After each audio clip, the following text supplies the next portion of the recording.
The Late Night Alternative with Iain Lee on Talk Radio. We have ways of making you talk. Hang on, let me get this right. The Prince Harry and Meghan Markle are getting flack because they went somewhere on an aeroplane, and Prince Andrew is getting off scot-free because he hung out with a known nonce? What is going on?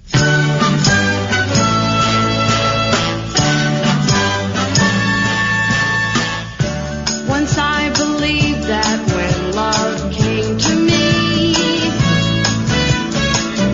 it would come with rockets, bells, and poetry. But with me and you, it just started quietly and grew. And believe it or not, now there's something groovy and good about whatever we got. And it's getting better, growing stronger,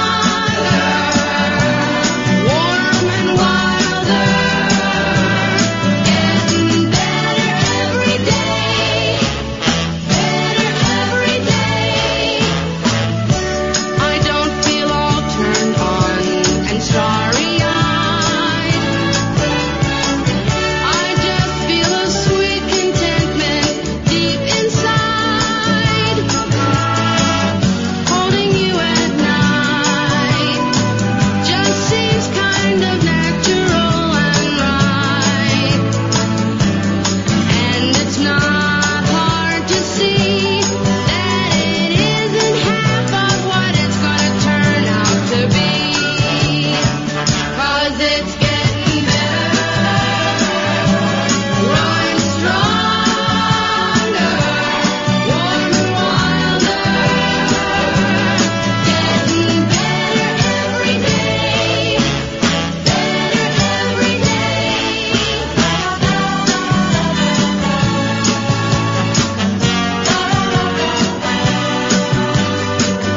And I don't mind waiting.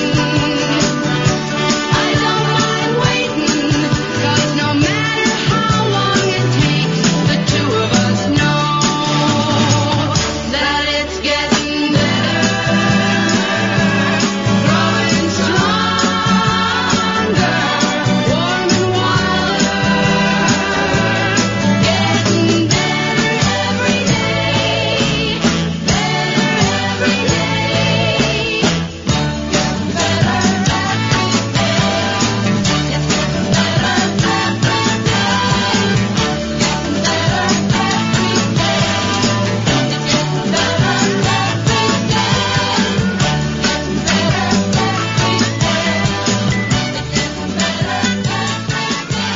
Oh, 03444991,000. Don't forget, this is the show that has absolutely no topics. We never do topics. I guarantee you we will never have topics on the Late Night Alternative. My name is Iain Lee. No Kath, she's off all week. God damn it. So how the hell, why are Meghan and Prince Harry getting so much flack for getting an aeroplane somewhere? They got an aeroplane somewhere. And yet Prince Andrew is getting a pass despite hanging out with a known convicted paedophile. I'm not saying that Prince Andrew has done anything along the lines of Jeffrey Epstein, but he hung out with him after he went to prison for being a paedophile. Why are we not going in heavy and asking, well, what did Prince Andrew know? Did he know anything? Did he see anything? What did he know? And then why did he? I'm right, aren't I? Jeffrey Epstein went to prison about 15 years ago, right? Yeah, I think I am. Let's say I am. Fake news, who cares? I'm pretty sure I am. So why was Prince Andrew with him, friends with him, after he'd gone to prison for noncing? Hayley's going to fact check that just to make sure. Although you can't libel the dead. And did you chuckle when the newsreader said Jeffrey Epstein took his own life?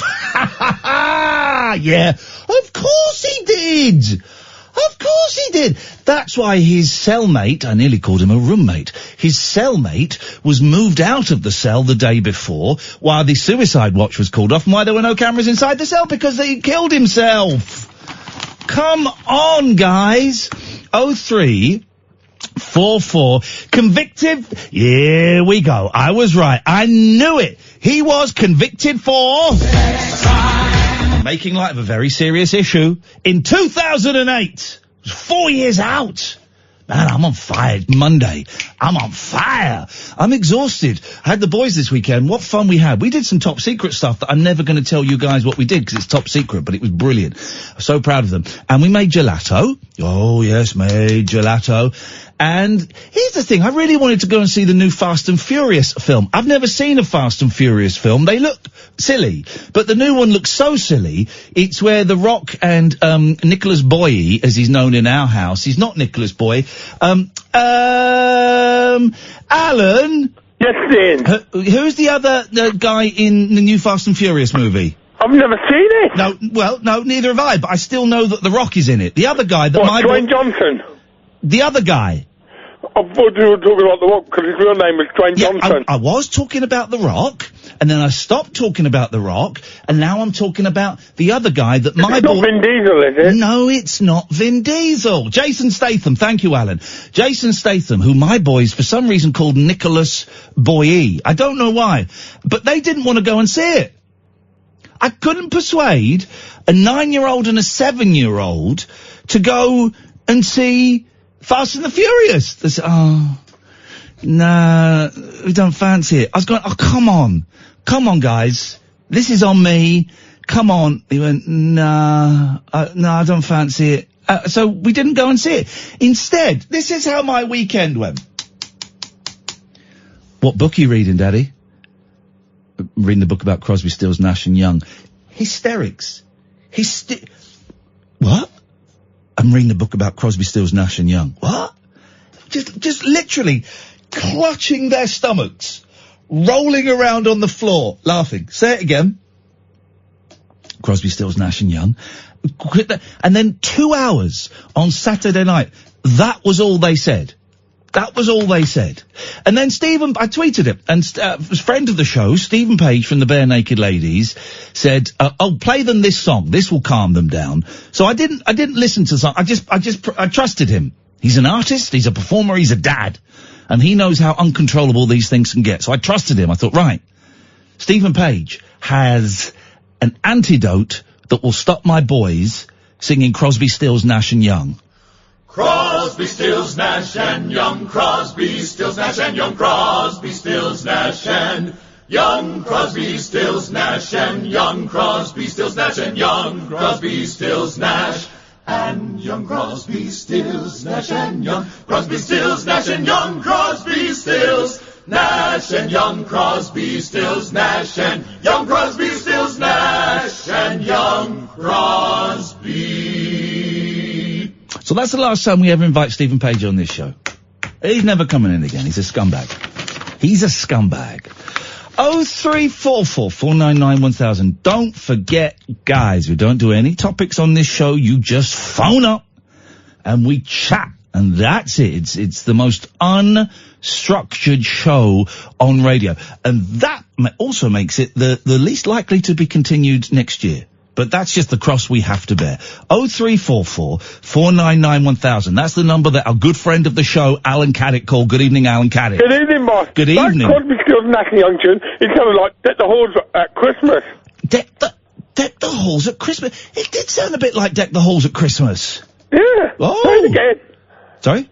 Let's play it again. Okay. See if I was right. Okay, let's play it again. Hang on a minute. I've not done something yet. Let's go again. Crosby, The Halls at Christmas. Deck the Halls at Christmas. Young Crosby, Stills, Nash and Young. It does sound like Deck the Halls at Christmas. That's insane. Weird. Well, that's a double reason to never invite that scumbag Stephen Page on. No, what we're going to do is we're going to invite him on the show, Alan, and the next time he comes in, we are going to destroy him, all right? Like you were going to do with Simon Smith. Stephen Smith. Simon Smith? No, that guy who you were going to destroy with a boat last Monday on Twitter. Simon Smith and his amazing dancing bear? No, Stephen Smith, who was having a go at you on Twitter. Who had the pictures of boats on his I know this. Twitter handle. I don't know. When he said who was wrong and Kath was better. Stop shouting at me. I don't know what I know this. No, that's not the one. You were talking about the Colosseum. Hang on.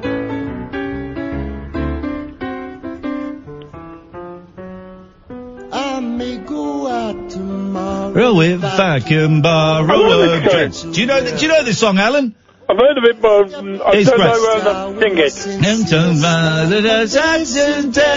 Amazing, abounding, courageous and charming. Oh, me, accepted everywhere. It's time. I thought they mentioned Simon Smith and his amazing dancer.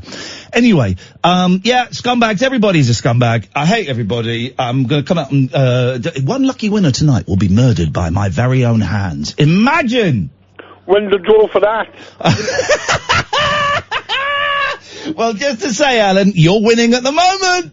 Well, I'm my first entry. I'm setting my standard. First entry. Oh, yes, getting a little bit rude at 14 minutes past 10 on a Monday evening. It's a lad night out. It's a lad's night out. No girls allowed, which would make it kind of quite gay. Well, I think we can make an exception for Hayley. Let's allow some ladies in, otherwise a lad's night out, we all know what happens.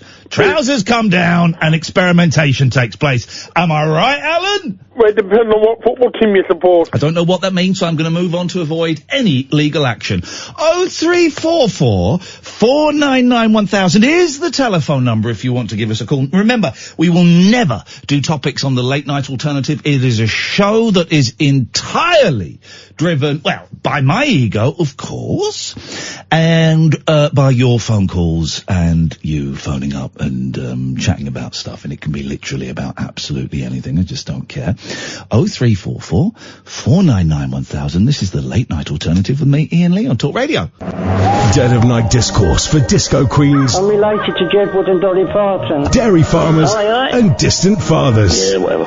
The Late Night Alternative with Iain Lee Doing lots of things that we don't know about, we can't control. on Talk Radio. Yes, great. 0344 499 1000 is the telephone number. People say, but Iain, if you did topics, the show would be easier.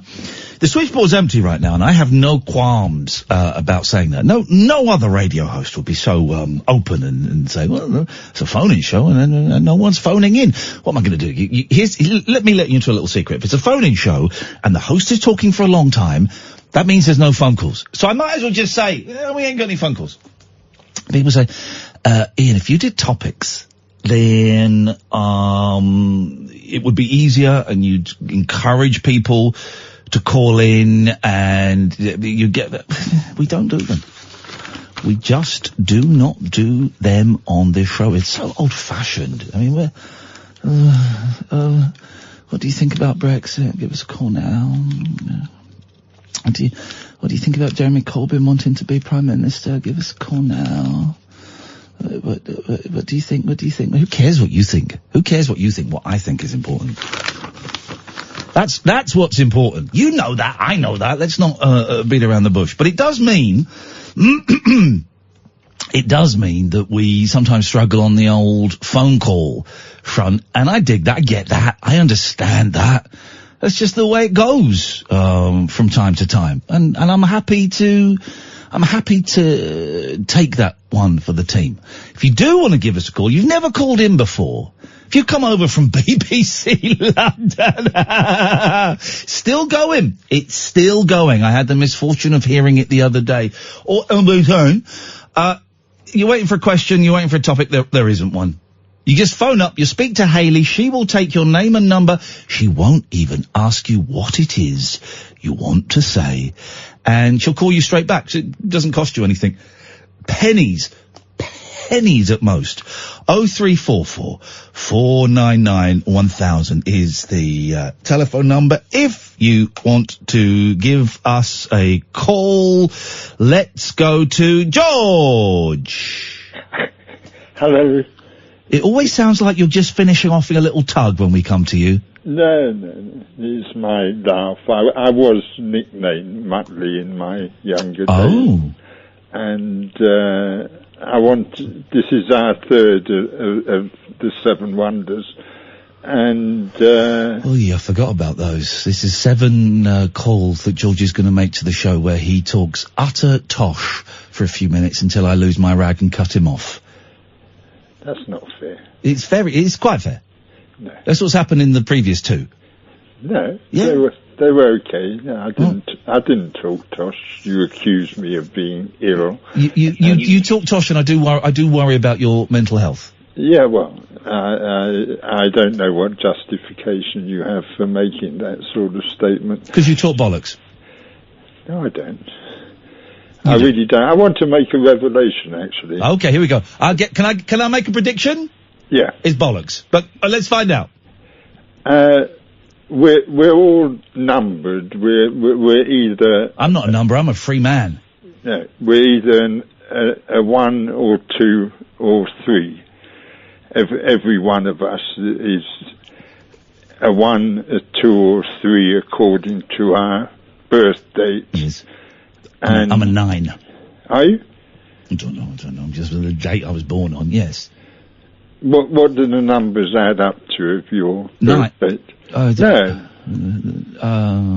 the numbers. What do they add up? All the numbers. What do all the numbers add up to? Yeah. I mean, mine's 13, 10, 19, 40. So that adds up to 82, and 8 and 2 is 10. So my number on one hand is 10, but 10 originates from 1. And okay, well I'm an 8 then. How come? Well, I'm a 9th of the 6th, 1973. That's 35. 9th of the 6th, 35, 8. So you are a 2 then. No, I'm not. I'm an 8. No, I'm saying hang on a minute. How are you getting from an 8 to a 2? Because there are 3 cosmic powers. Uh-oh. Here we go. I'm doing a Muttley now. Okay, no, so I'm an 8, and you've somehow got that to a 2. Yeah, well, it's 3 lines, and it starts off like 1, 4, 7. Second line is 2, 5, 8. I'm losing the will to live. So we're all numbers 1, 2, 3, and the point of that is. Well, just to see what number we are. Well, I'm a number 8, and then you've reduced me to a number 2. I am not reductive. No, I'm saying the source of every single number is either 1, 2, or 3. No, it's not. Yes, it is. Well, what does that mean? The source of every number. It's not like finding the source of the Nile or the M1. The source of every number is a reference for the Goodies fans out there. Yes. Is 1, 2, or 3. But how? Because I'm saying the sequence is you go 1, 4, 7, 2, 5. Why would you go that sequence and not like the normal sequence? Because that's the way I was made to understand the... Well, then I can tell you don't understand because that's not how numbers work. To understand the tarot and the 22 cards that make up the major arcana, and to link those 22 powers to the 22 letters of the Hebrew alphabet and the 22 paths on the Kabbalistic tree of life. Okay, let's get to the interesting bit, please. Well, just for people to know what their number is. Well, where's the revelation? You said you were going to make a revelation. Well, the revelation is that people become aware. People will listen to any old bollocks just while they wait for other people to call in. Other people have called in. Thank you, George. Good evening, Jackie. Oh, good evening, at last. Good evening, Jackie. Good evening, Ian. Listen, I just want to be the first lady caller of the evening and give Alan Caddick a run for his money on the list. First lady caller of the evening, it's Jackie. We'll be making love so soon. Gonna take you to my hotel room. Gonna watch you take your clothes off. Gonna make love all night long for Jackie's my baby. I love you so much I can't count all the ways I'm gonna love ya tonight. Oh, Jackie, baby. Well, I was hoping I was going to get a good night's sleep tonight, but after that, I don't think I'll be able to sleep at all. No sleep for Jackie. At all. Right, first lady of the night. Thank you, Ian. Thank you very much indeed. Ladies of the night are very, very welcome on this show. The show that, of course, has no topics, never will, never has. Why would you do topics when every other radio show does them? One thing about Brexit. What's the first song you remember? Not happening. 0344 499 1000. Let's go to Alistair. Good evening, Alistair. Hey, you know that David Icke character? I know David Icke. I don't know the David Icke character. Is that the same guy? Is that Lee Nelson? No, the David Icke that talks about lizards a lot. Oh yeah, we've had him on the show. Yes. Really? Yeah. How long ago was that, man? I missed it. That was maybe a couple of years ago, man. It's up on YouTube, I think. It was good. We didn't really talk about the lizard people and all of that. I just wanted to know about him. I wanted to interview him, and he was fascinating. Because I was wondering, because, I was listening on Friday with your conversation with George. Yes. And I was getting a bit anxious, because it seemed to get a little bit tense. Yeah. At times, and then I was thinking about George, and he came on, and I thought maybe George goes into the similar sort of category as David Icke in terms of some of the beliefs there are sort of very out there. David Icke makes more sense than Rainbow George. It really does. Yes, probably. At least there is a definite strategy with David. Yeah. Yeah. In terms of, Wow. I'm being told David Icke was well researched, Haley, was on the 15th of June, 2016. That's 3 years ago, man. Gosh, that is long. That's when I was still drinking. Yes, man. That was before I'd started drinking again. And you mentioned Jeffrey Epstein right at the top of the programme. Yes, the murdered billionaire paedophile. Yes, friends with Prince Andrew. Yes. If he got imprisoned in 2008, right? Yeah. I'm thinking that's when the financial crash started. Oh, what? So maybe that's linked. Ian. Gosh, you plucked that out of nowhere. Why would that be linked? Well, he obviously had a lot of money, didn't he? He was a billionaire. And he went to prison, and he couldn't go down and spend as much as he used to. Yeah. So that meant the shops started to sort of think, oh, no, what we're going to do? Oh. And then the housing market collapsed, and then we were all screwed. Ah, okay, right. I understand what you're saying, Alistair. Thank you very much indeed. We're always happy to accept your conspiracy theories. There was a great one. I think it was done tongue-in-cheek, but you can't really do these things T&C anymore because someone will buy them. And it was the body that they took out. Someone took a picture of Jeffrey Epstein's bodies. If you understand this better than me, dear listener, 0344 499 1000. We're talking about the murdered billionaire paedophile Jeffrey Epstein. That someone was able to take a picture of Jeffrey Epstein, in inverted commas, corpse being taken out of the prison. And they published it, and they went, look, this doesn't really... It looks similar to Epstein, but the nose is wrong. It's not quite right. It looks more like, get this, Hillary Clinton's brother. Wow. Hillary Clinton's brother has... Now, I don't know if he died. Is he already dead, or has he, not died yet? Anyway, some people are suggesting that Epstein has been whisked away somewhere, and it was actually Hillary Clinton's brother, who looks very similar to Jeffrey Epstein, that had been let's just say murdered, shall we, for argument's sake. Let's just say that. 03444991000, the late night alternative with me, Iain Lee, the show that never does any topics, every weeknight from 10 on Talk Radio. The radio show for people who know the best part of the day is the night. The late night alternative with Iain Lee on Talk Radio. I'm looking very scruffy this evening. I'll tell you why. So I had the kids this weekend, and it's always a joy, but it's always exhausting because I'm an old man, and they're 7 and 9, and they're nuts. What did we do? Oh, we went, what did we do? I don't remember what we did. On Sunday we went swimming to, like, the local pool, but on today, I had them today, and we went to this thing just outside Windsor called Liquid Leisure. I've got flea bites on my arm. That tells you a lot, doesn't it? Called Liquid Leisure, right?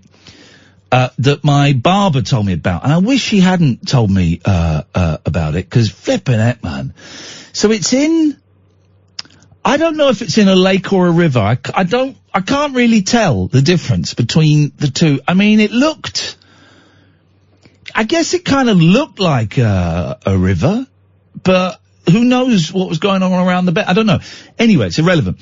They have UK Ninja Warrior is based there, UK Ninja Warrior, but we didn't go there for that.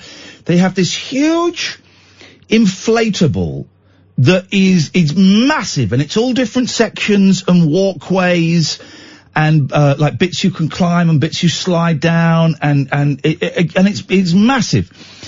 And you can go there and you get 50-minute sessions. And when I was booking it online a couple of weeks ago, I booked it when we had the heat wave, when it was like really, really hot, and you just think, oh, it's always going to be this hot. I'll book this because it will always be this hot. And of course, that didn't last very long. And 50-minute sessions, 03444991000, by the way, on the show that has no topics. And you're sat at the computer, and it's the hottest day of the last 50 years, and you're thinking, well, 50 minutes. That's not long enough. I'll book 2 sessions. So I booked 2 sessions. It's quite expensive. And we got there today, me and the boys, and it wasn't quite as warm as it had been, and we got the wetsuits and stuff, and you're supposed to pee in your wetsuit to warm it up. What I didn't know until I was told off is that you're supposed to wait until you get into the water to do that. Otherwise, anyway, it doesn't matter. So we got into the water, and it was cold, and I'm going to be honest, and it was so much fun. And I'm not a strong swimmer, right? But you got life jackets on, but everyone should wear life jackets all the time. If you've never been in water with a life jacket, do it. It's incredible. You can't drown. I don't think. Don't take my word on that completely.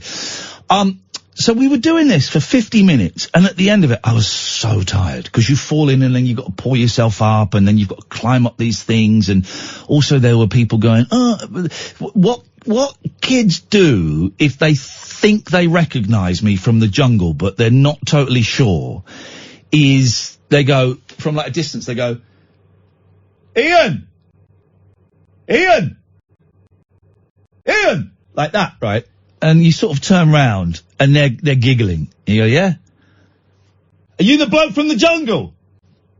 Yes, mate. And that, but this is, Iain! Iain! Yeah? Oh, you the bloke from the jungle? Yeah, I'm the bloke from the jungle. Oh, right, yeah, strawberries. Yeah, I was the strawberries guy. What was Amir Khan like? He was a bellend. Said that to an 11-year-old today. And you've done worse than this in the jungle. I said, no, I failed at the swimming tasks because I hate swimming and I can't do it very well. Anyway, so we did it. And we did it for 50 minutes. And it was so much fun, and we laughed so much, and I was absolutely exhausted by the end of it. Just completely battered. And we had another session immediately after, right? There's a 10-minute break between them, and then you got back in it again. Liquid Leisure is a lake. Come and water ski at TWSC near Reading, says Nix. No? Are you not listening to the story? I don't want to do any more of these things again, but thanks for the invitation, Nikki. And I said to my youngest, I said, look, you don't really need me to go in again. You guys have got it. You're sorted. And my youngest went, I won't go in if you don't go in, Daddy. Okay, I'm coming in. And by the halfway through the second session, I was so exhausted. That every time I fell in, and it did happen quite a lot, I couldn't get back out again. My youngest helped me a little bit and managed to pull me out. And then there was just one, I just couldn't get out. And a lifeguard, and I say lifeguard. This guy was like 17, 18 tops. Oh no, it wasn't even a bloke, it was a girl. It was a 17-year-old girl. Do you need a hand out, sir? And I went, yeah, I do. And she had to pull me out. I couldn't get out. I could not get out. It was the most humiliating thing in my life. And now I'm exhausted. I've got cramp in my left hand. My left hand keeps seizing up. I can't stand up straight. I dropped the boys off and then I went home and I slept I just went to bed and slept for 2.5 hours. Just put my head down, boom. I was gone. And then I woke up at about 6:30 and I thought, I could, if I put my head down again now, I'm out. I am out for the night. I'm never going to get to work. It's game over. So I had to get up. Oh man, I'm so tired. And when I get back, I have to make my bed because I think I might have fleas in the bed. Don't even ask. It's a long, stressful, complicated story that involved me falling out with my father-in-law even more than I've fallen out already. But I've got fleas, so I had to take off all the sheets and flea spray the beds. And they say, in the vets, they say, oh, you have to do the whole house. But I think it's just the beds. So I'm really taking a punt that I haven't got to do the whole house, but I'm just itchy. I've got bites on my arm. What is going on? How come we've not eradicated the problem of fleas in 2019? This is like a Victorian thing, or even like a 70s thing. You'd have someone who was a flea bag at school. Now, whether they actually have fleas or not, I don't know. But we would go around calling, let's be honest, we go around calling the poorer children flea bags. I'm not proud of it. But that's just what the 70s were like. They were not a fun time for anybody.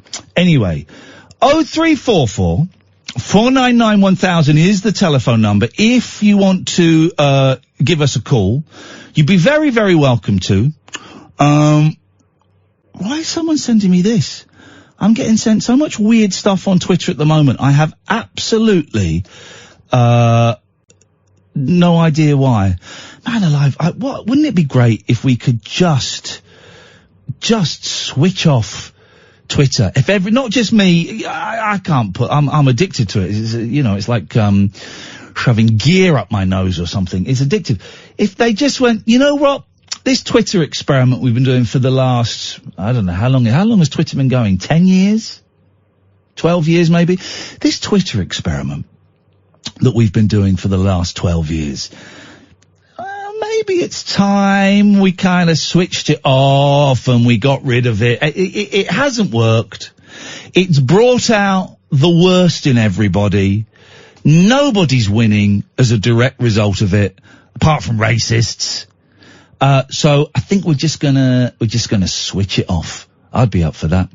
0344 499 1000. This is the Late Night Alternative with Iain Lee on Talk Radio. The late night lip service for lovers, loners, and lounge lizards. Where exactly is your accent from? The Late Night Alternative with Iain Lee. I've forgotten your name already, excuse me. On Talk Radio.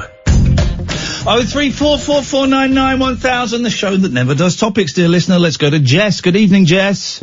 Hiya. Hello, Jess. What you got for us tonight?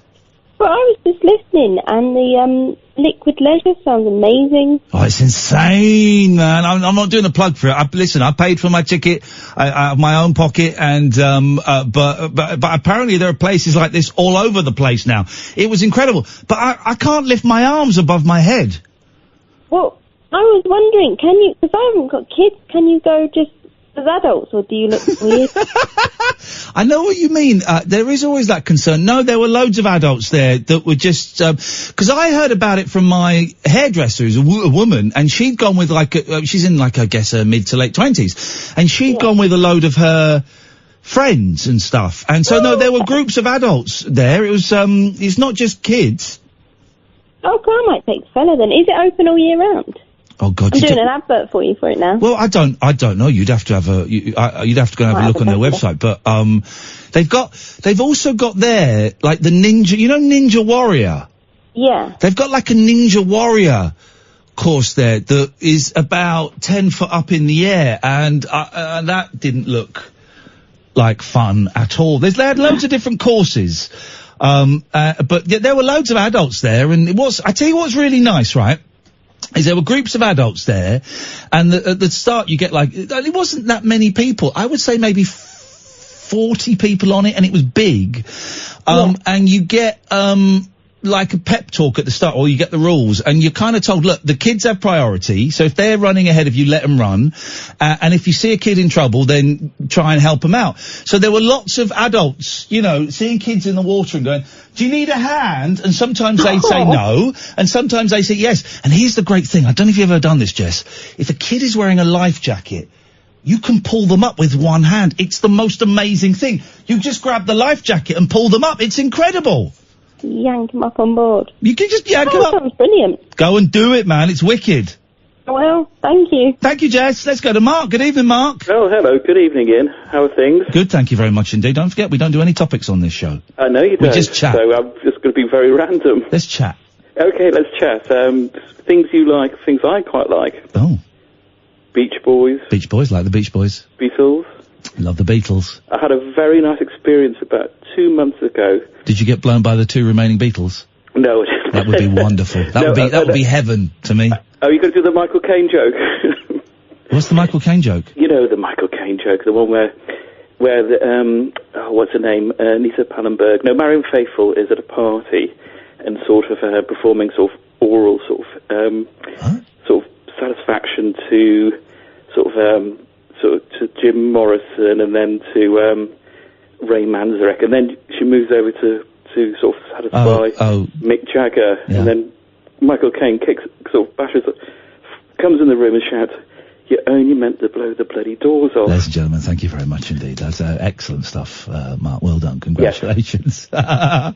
It's an old joke. It's a great joke. It's a great joke. But it's actually, I had a nice anyway, I can tell you about my nice experience. Yeah, go on.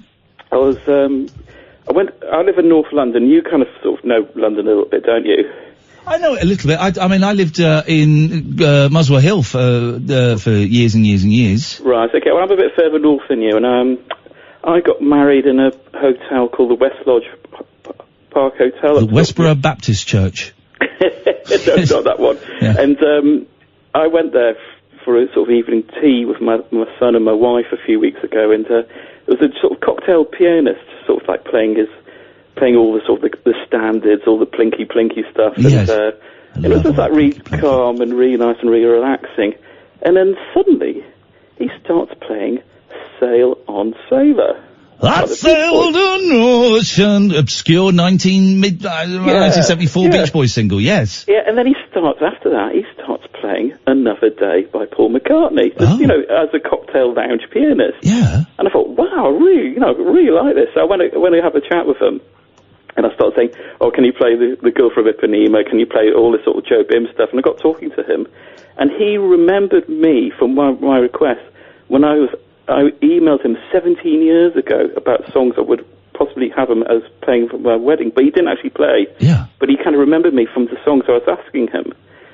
Anyway, he's a mega Beach Boys fan, and started sort of playing a version of Surf's Up and singing it to me. Oh, gosh. It was really amazing. Wow. And then he said, "Oh yeah, he's actually in this sort of hotel up in North London.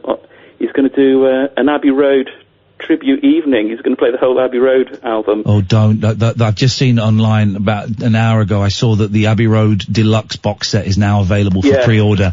That's £85. I've just Oh, I haven't got the money for that. Nor have I at the moment, Mark. But I couldn't say no to it. Yes, actually, that you remind me about something else a while ago you did. Yeah. You were playing songs in the medley in a different order. You had some sort of recording where they were... Oh, I had a rehearsal tape of them, but then it turned out that you lot couldn't hear, some of you couldn't hear the vocals, only, because it was the stereo was split. Some of you could hear the vocals, and some people couldn't hear, the vocals. Okay. So, but yeah, that was just on, hang on, is this it? Easy. You know how hard. Hang on.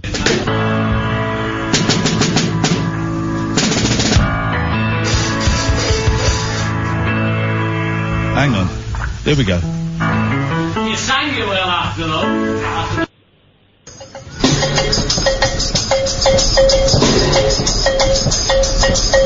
Guess what Beatles song that is? I need a bit more of it.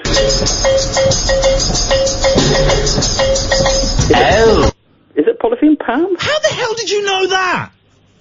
Just had the rhythm that could be Great. Oh yeah, great. Great, Yeah, that's from the at the There we go. Beautiful. Sensational.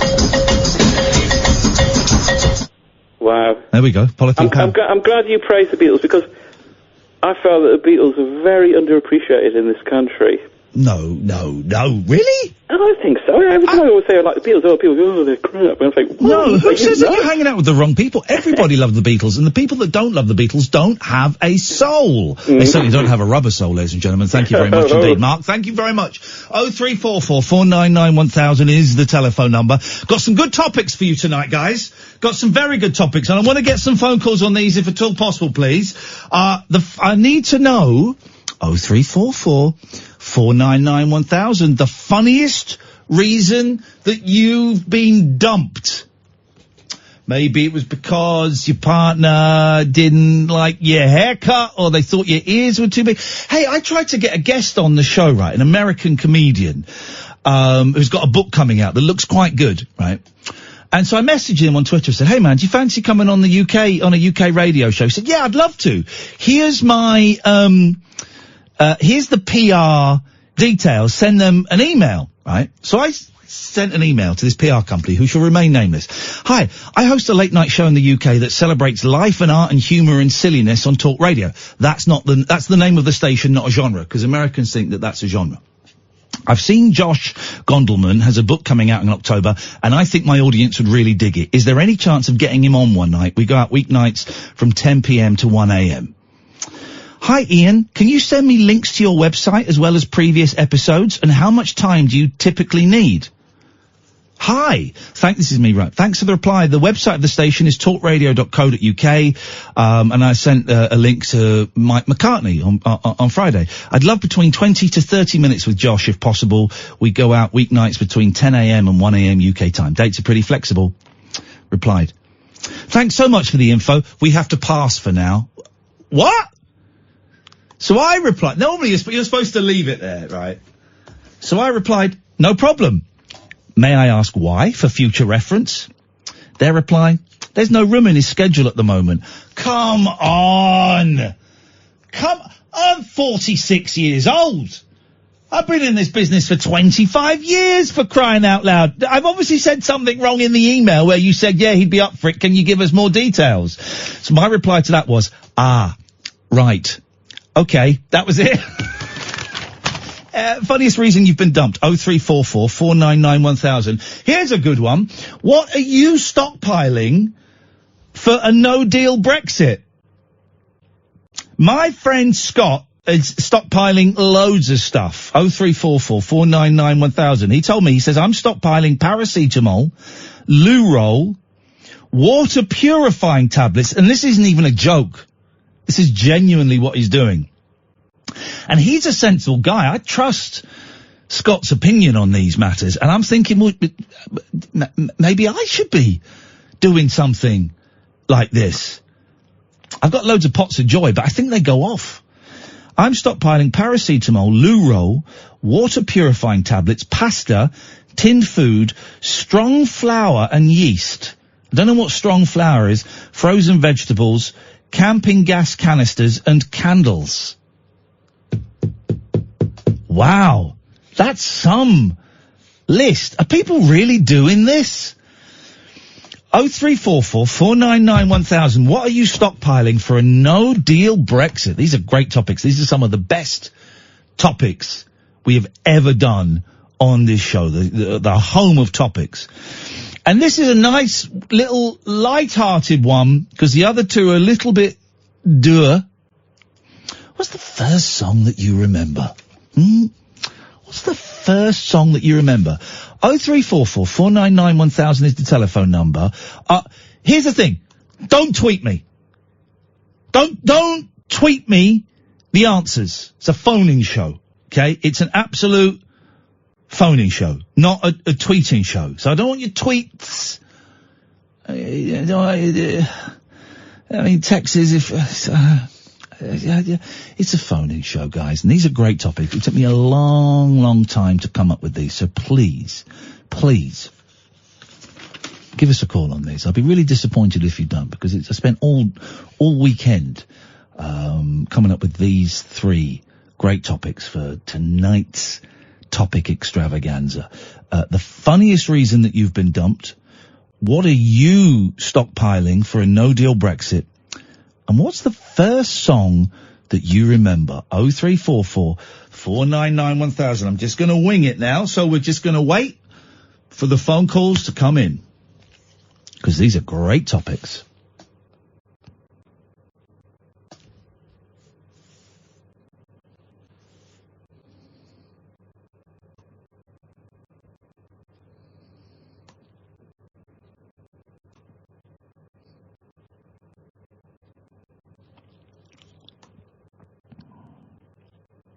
Oh 0344 499 1000.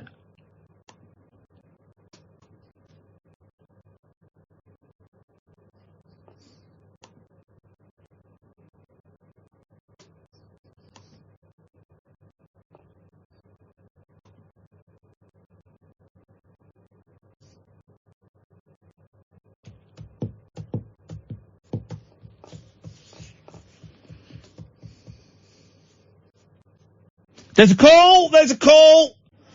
Hello, caller, you're on the radio. They went.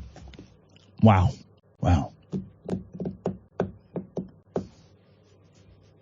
Okay. There's a call! There's a call! Hello, caller, you're on the wireless.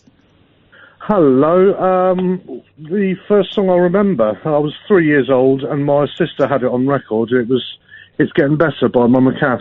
Thanks very much for your call. That's a great call. It's a great call for a great topic. 0344 499 1000. We've got a few minutes until the news. Just keep taking calls straight to her. This is going to be fun. I can feel the vibe really starting to inflate. An inflatable vibe. Okay, John Boy is tweeting me the song that he remembers. John, sorry, mate, I don't know if you remember.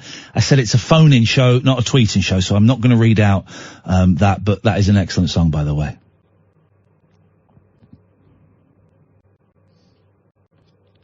Oh 0344 499 1000.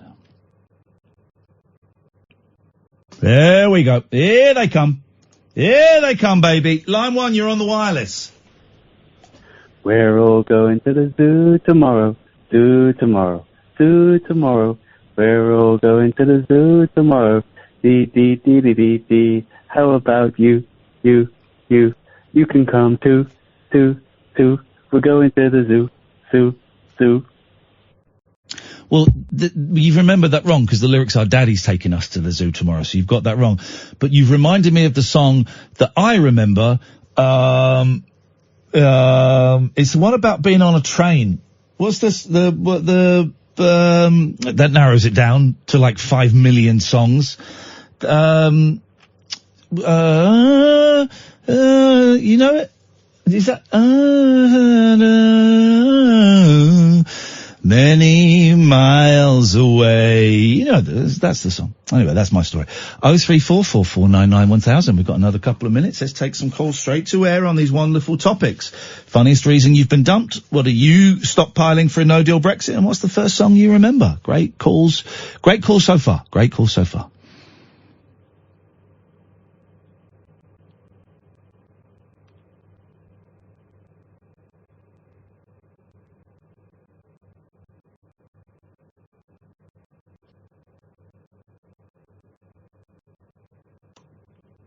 Okay, I'm just going to ask you to just, we've got a minute until the news. I'm just going to ask you to speed up your dialing just a little bit, if you wouldn't mind, please. That would be very helpful. Thank you very much indeed. Just speed it up a little bit. Here we go. Here we go. Here we go. Here they come. Wish and ye shall receive. Hello, line 1. You're live on Talk Radio. Hi, Ian. It's the New Seekers Morning Town Ride that you were thinking of. Okay, thank you. But right, okay, that's great. But what's the first song you remember? The first song I remember is Some Enchanted Evening. Thank you very much for your call. These are great calls. It's a great topic. Of course it is. Hello, line 2. You're on the wireless.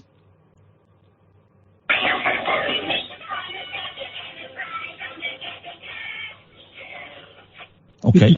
Song I remember. The Firm Star Trekking is the first song you remember. Let me take you off loudspeaker. Yes. You're telling me the first song you remember is the Firm's Star Trekking? Yes. Never Call Me Again. This is Talk Radio. The Late Night Alternative with Iain Lee on Talk Radio. We have ways of making you talk.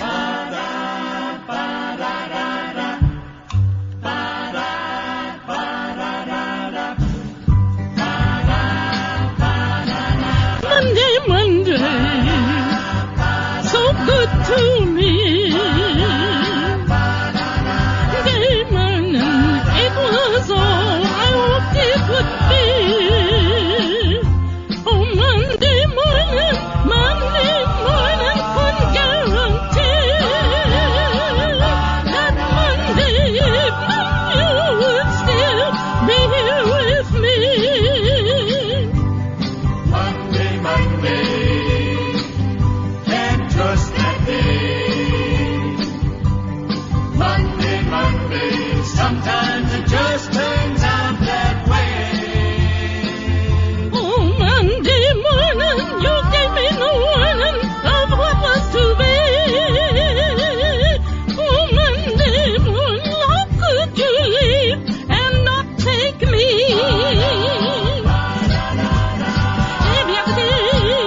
Every other day, the week is fine, yeah.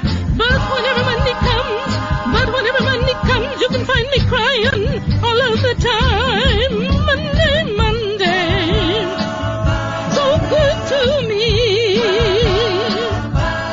Monday morning, it was all I hoped it would be.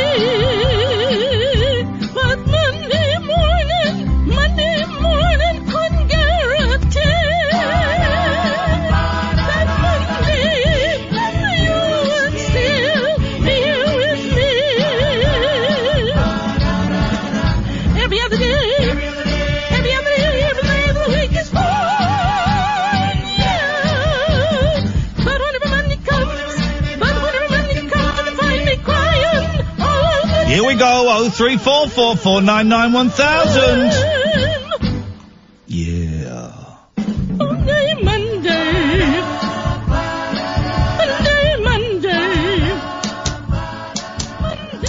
03444991000. The Late Night Alternative with me, Iain Lee. Catherine is off for the rest of this week. I'm off on Friday. Yeah, wow, 4-day week. 4-day week, living the dream. Let's go to Joe. Good evening, Joe. Hi, Ian. How you doing, mate? I am on top of the world. Apart from having fleas and being physically exhausted, I'm great, Joe. What have you got for us? Yeah, great. You sounding good as well. Thank you, mate. Sounding really well. Thank you. Yeah, just, you were on about have you been dumped? Is that one of your callings? Yeah, go on. Well, I feel like I've been dumped by yourself. Oh. From Twitter. Oh, God. What did I do? Did I block you? Yeah. What did you say to me, Joe? I've just been looking it up while I've been on hold. Yeah. For 2 minutes, but it's just... You're telling me you don't remember what you said to me. Okay, go No, on. I had to look it up, but it was just something about Michael Jackson. Do you know when that documentary came out? Yeah. I just said, let him rest or something like that. Read out exactly what you said to me, Joseph. Exactly. I'm scrolling down. Scrolling down. Scrolling down. Scrolling down. I'm going to be honest, I was getting a lot of, my position on Jackson has shifted somewhat, but I was I was getting a lot of, kind of very, is virulent? Is that a word? Virulent? Why can't I say virulent? Anyway, very I know what you mean, yeah. virulent. Can't say it. A lot of very angry Jackson supporters. Bit of a coffee got there. A lot of angry Jackson supporters, and it got to a point where it was just relentless. So I was just I just blocked everybody. But maybe I want to hear the tweet, Joe. I want to hear that tweet in all its heavenly glory. All right. Well, there's a few of them. Go on. The first one says, "Does it really matter if you did it or not? How does it affect your life now?" Well, okay. Well, it does. I think that's dismissive of child sexual abuse and victims of child sexual abuse, of which I am one. So it does affect my life. Well, yes. Yeah, but I didn't know that. Okay. Well, that's great. Okay. Second one, but you'll never know for sure. The guy is brown bread. Have you seen the film Memento? I don't know what that was about. It's a good film, Memento, but I don't see the connection. Yeah. Okay. Maybe I didn't like the film Memento, and that's why I blocked you. Yeah. And the next one, maybe he did touch a few kids, but why does it matter so much? That's the one. That's what I blocked you for. Oh, right, okay. Because it does matter. Maybe he touched a few kids, but why does it matter? Well, because so much. Like, it was getting a lot of attention. Yeah. It was like all over the newspapers, all over the TV. I mean, it's horrendous what he did. If he did it. Yeah, but then that's a very very dismissive. Dare I say it? And listen, I'm going to unblock you, Joe. I'm saying that now. So I'm going to unblock you, but. That is, I can see why I blocked you for that. That is a very dismissive, and I'm gonna say, arrogant, and I would say cruel. I would say it's a cruel thing. If he did touch a few kids, why does it matter, whatever? That's a cruel thing to say, because, listen, my abuse as a kid was nothing, I didn't get raped, compared to a lot of other people, it's not a lot. But I do know that we have a lot of people that listen to the show that have been raped as kids, that have had the worst kind of sexual abuse. And my real concern, and I have stepped back a little bit from my 100% condemnation of Michael Jackson. I explained it a couple of weeks ago why I'd taken a big step back.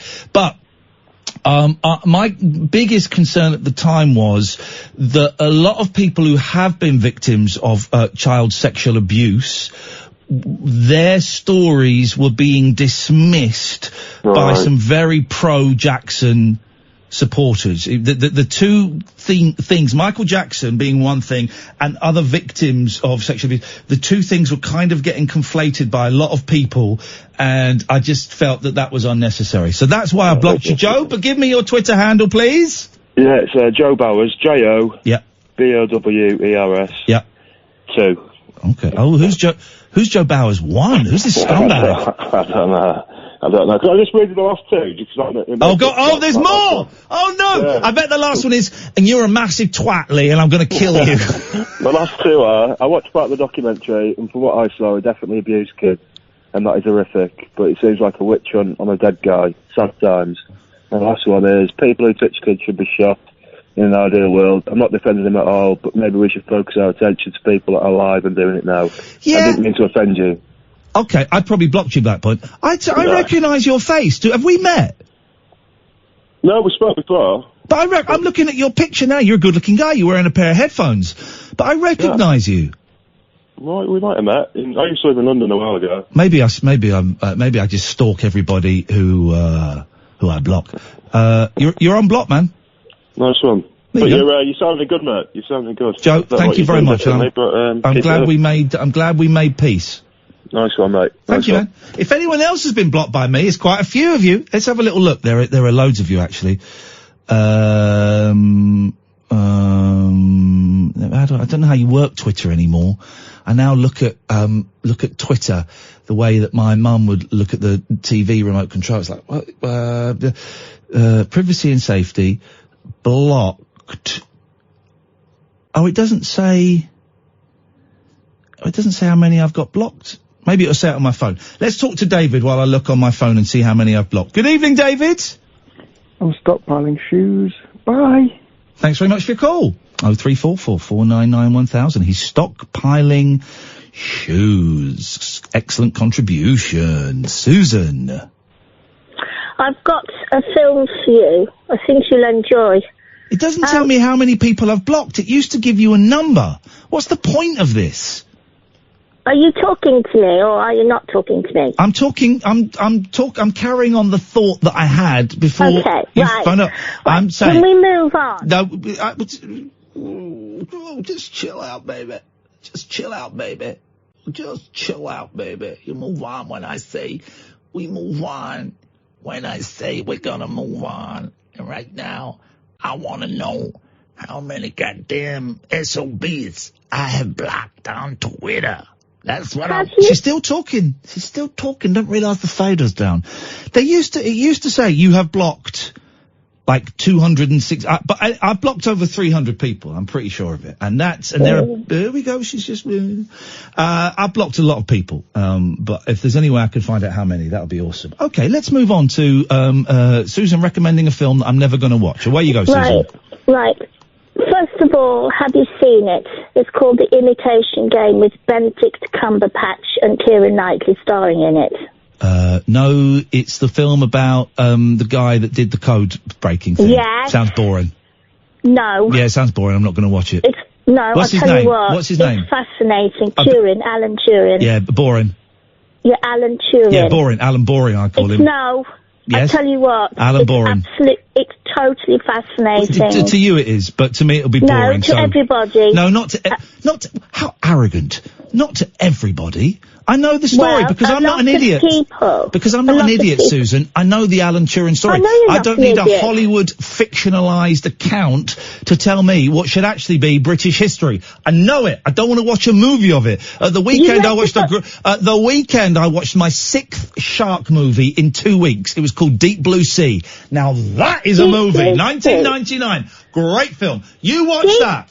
What's it about? It's about some intelligent sharks that kill Samuel L. Jackson. That was a spoiler. I didn't mean to do that.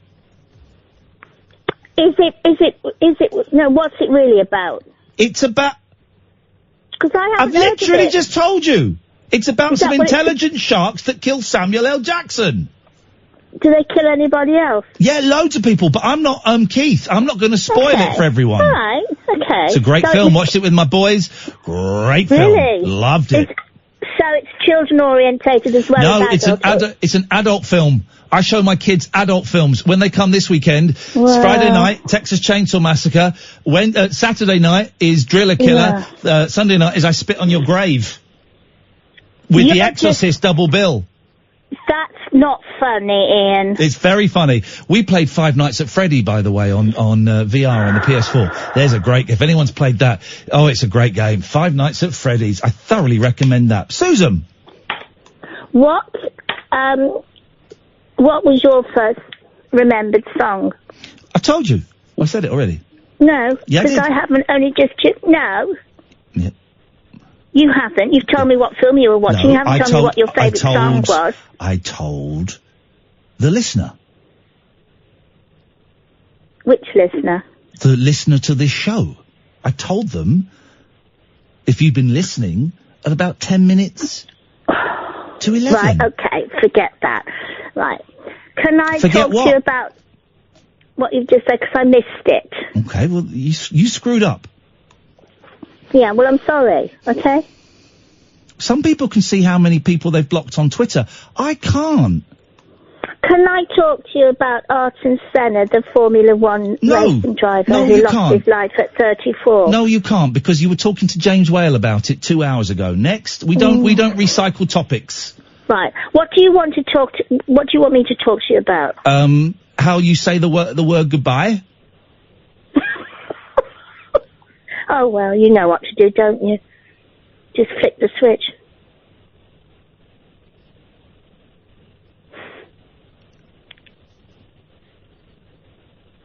Pull the plug. It's your prerogative. Oh, well, you know what to do, don't you? Just flick the switch. Which I'm sure you'd like to do. What would you like me to talk about? Pull the plug. It's your prerogative. Oh, well, you know what to do, don't you? Just flick the switch. Au revoir. Gute Nacht.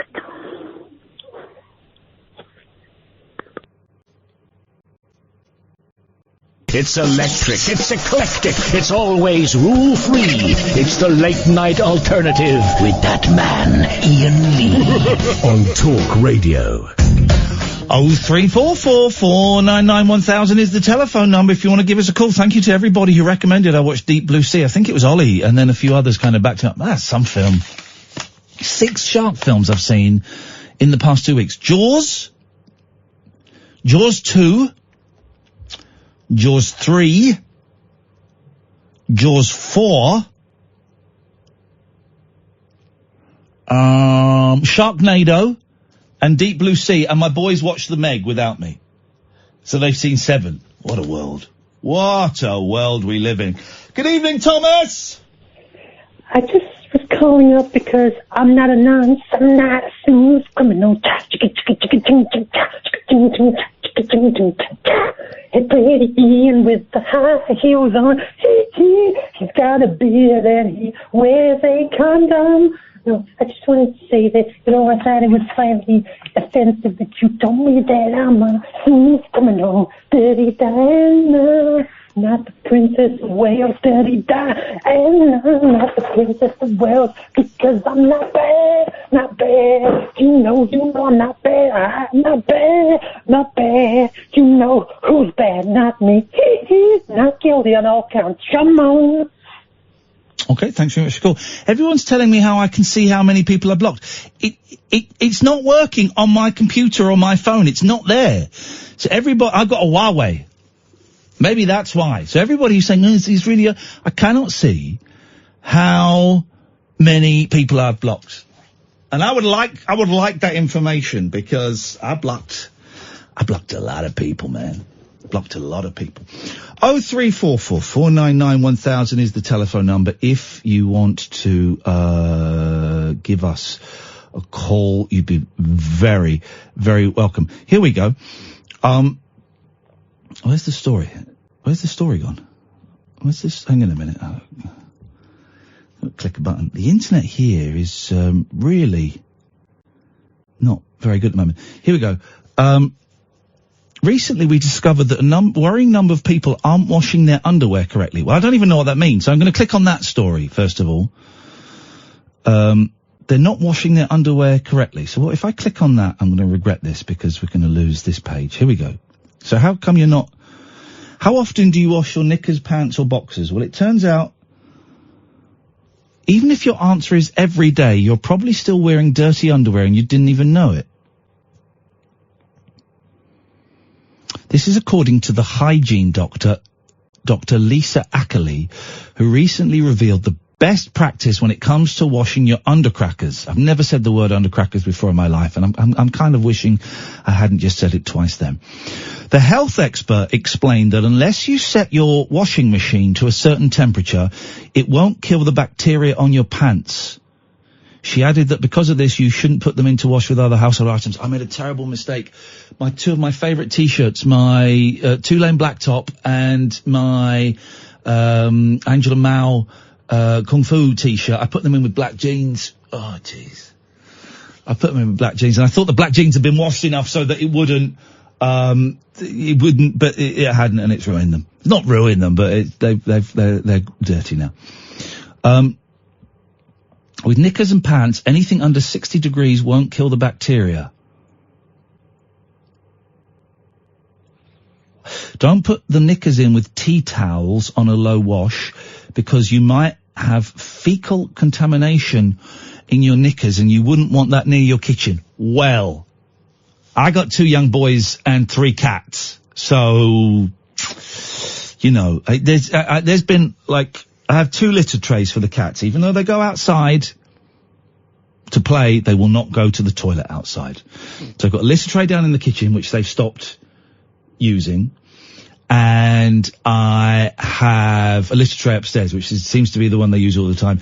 It's outside my bedroom. And I've been woken up several times in the night by a foul-smelling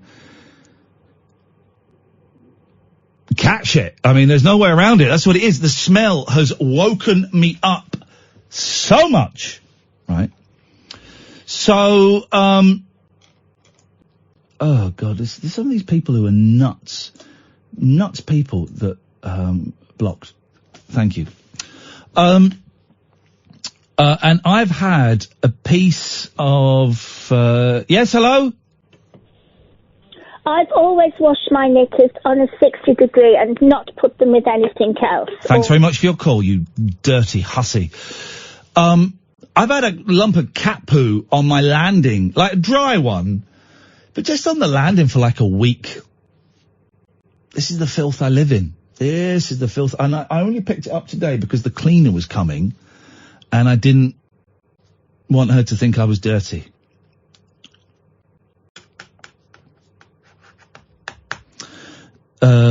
Okay, right, so you gotta wash your pants on a 60. Okay, fine, right, good. That's great news. Anyway, back to this story.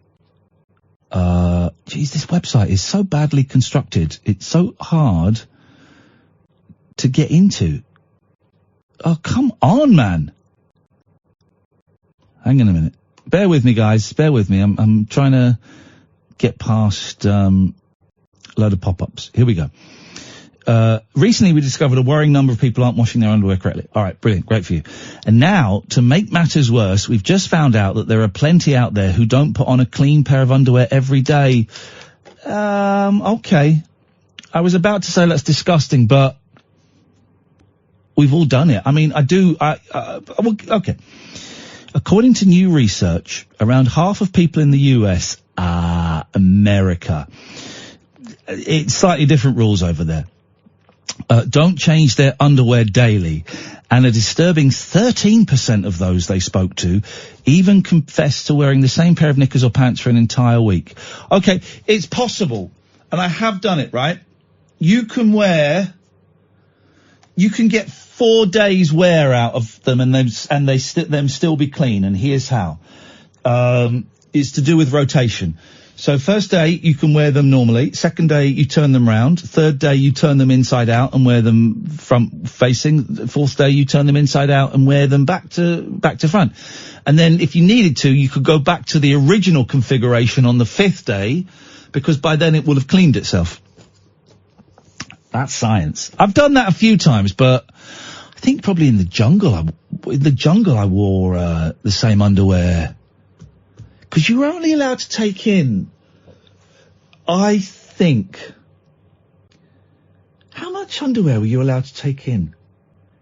Was it 2 pairs or 4 pairs? I think maybe it was 4 pairs you could take in, but you were there for, oh Jesus, yes, what do you want?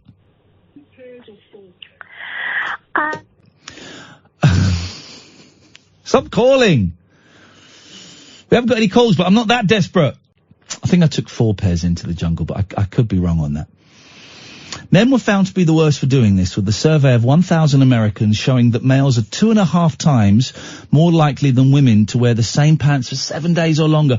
Okay, 7 days is pushing it. That really is pushing it. That's an emergency situation.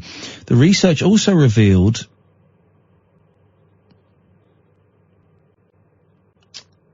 is this a thing? The research also revealed that people felt a strong sense of loyalty for their underwear, with 46% of participants admitting they'd owned the same underwear for a year or more. Huh? I don't think that's so strange, is it? In an era where, what do they call it? Fast fashion, is that what they call it? Where, you know, people buy stuff and don't wear it, or they wear it once and throw it away. My underwear, I think I've still got some underwear that my mum bought for me when I was like a teenager. I think I've got a drawer that, I think so. I can't remember the last time I bought pants. I mean, probably this century, but I couldn't be any more specific than that.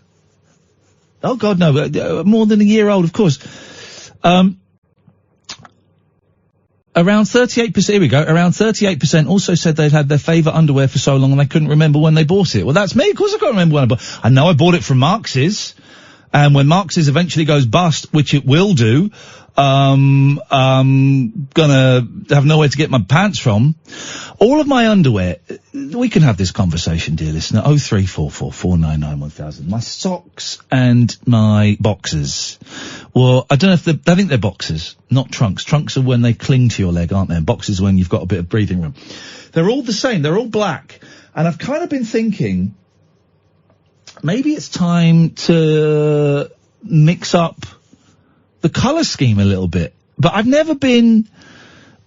black boxes, I think that's kind of cool, and maybe I'm going to stick with those. But the socks, black socks, I feel I need a new direction in my sock buying plan. But this behaviour goes against this company's recommendations as they advise their customers to throw out old underwear and buy new pants every 6 months to a year. Let me guess, is it an underwear company that's done this survey? Yeah, it's an underwear maker. Jesus, come on. Are we that stupid? This is because underwear collects bacteria that can lead to nasty infections in the long run. Who's ever had an infection because their underwear is 5 years old? Oh, I got cockroach. How come? The doctor says it's because I'm wearing old pants. Wow, I'm sorry to hear that, man. And as for bras, Marks and Spencer's bra fit expert spoke to Mirror Online about when you need to get a new one. She said, in my opinion, a bra is at its best in its first year of being worn.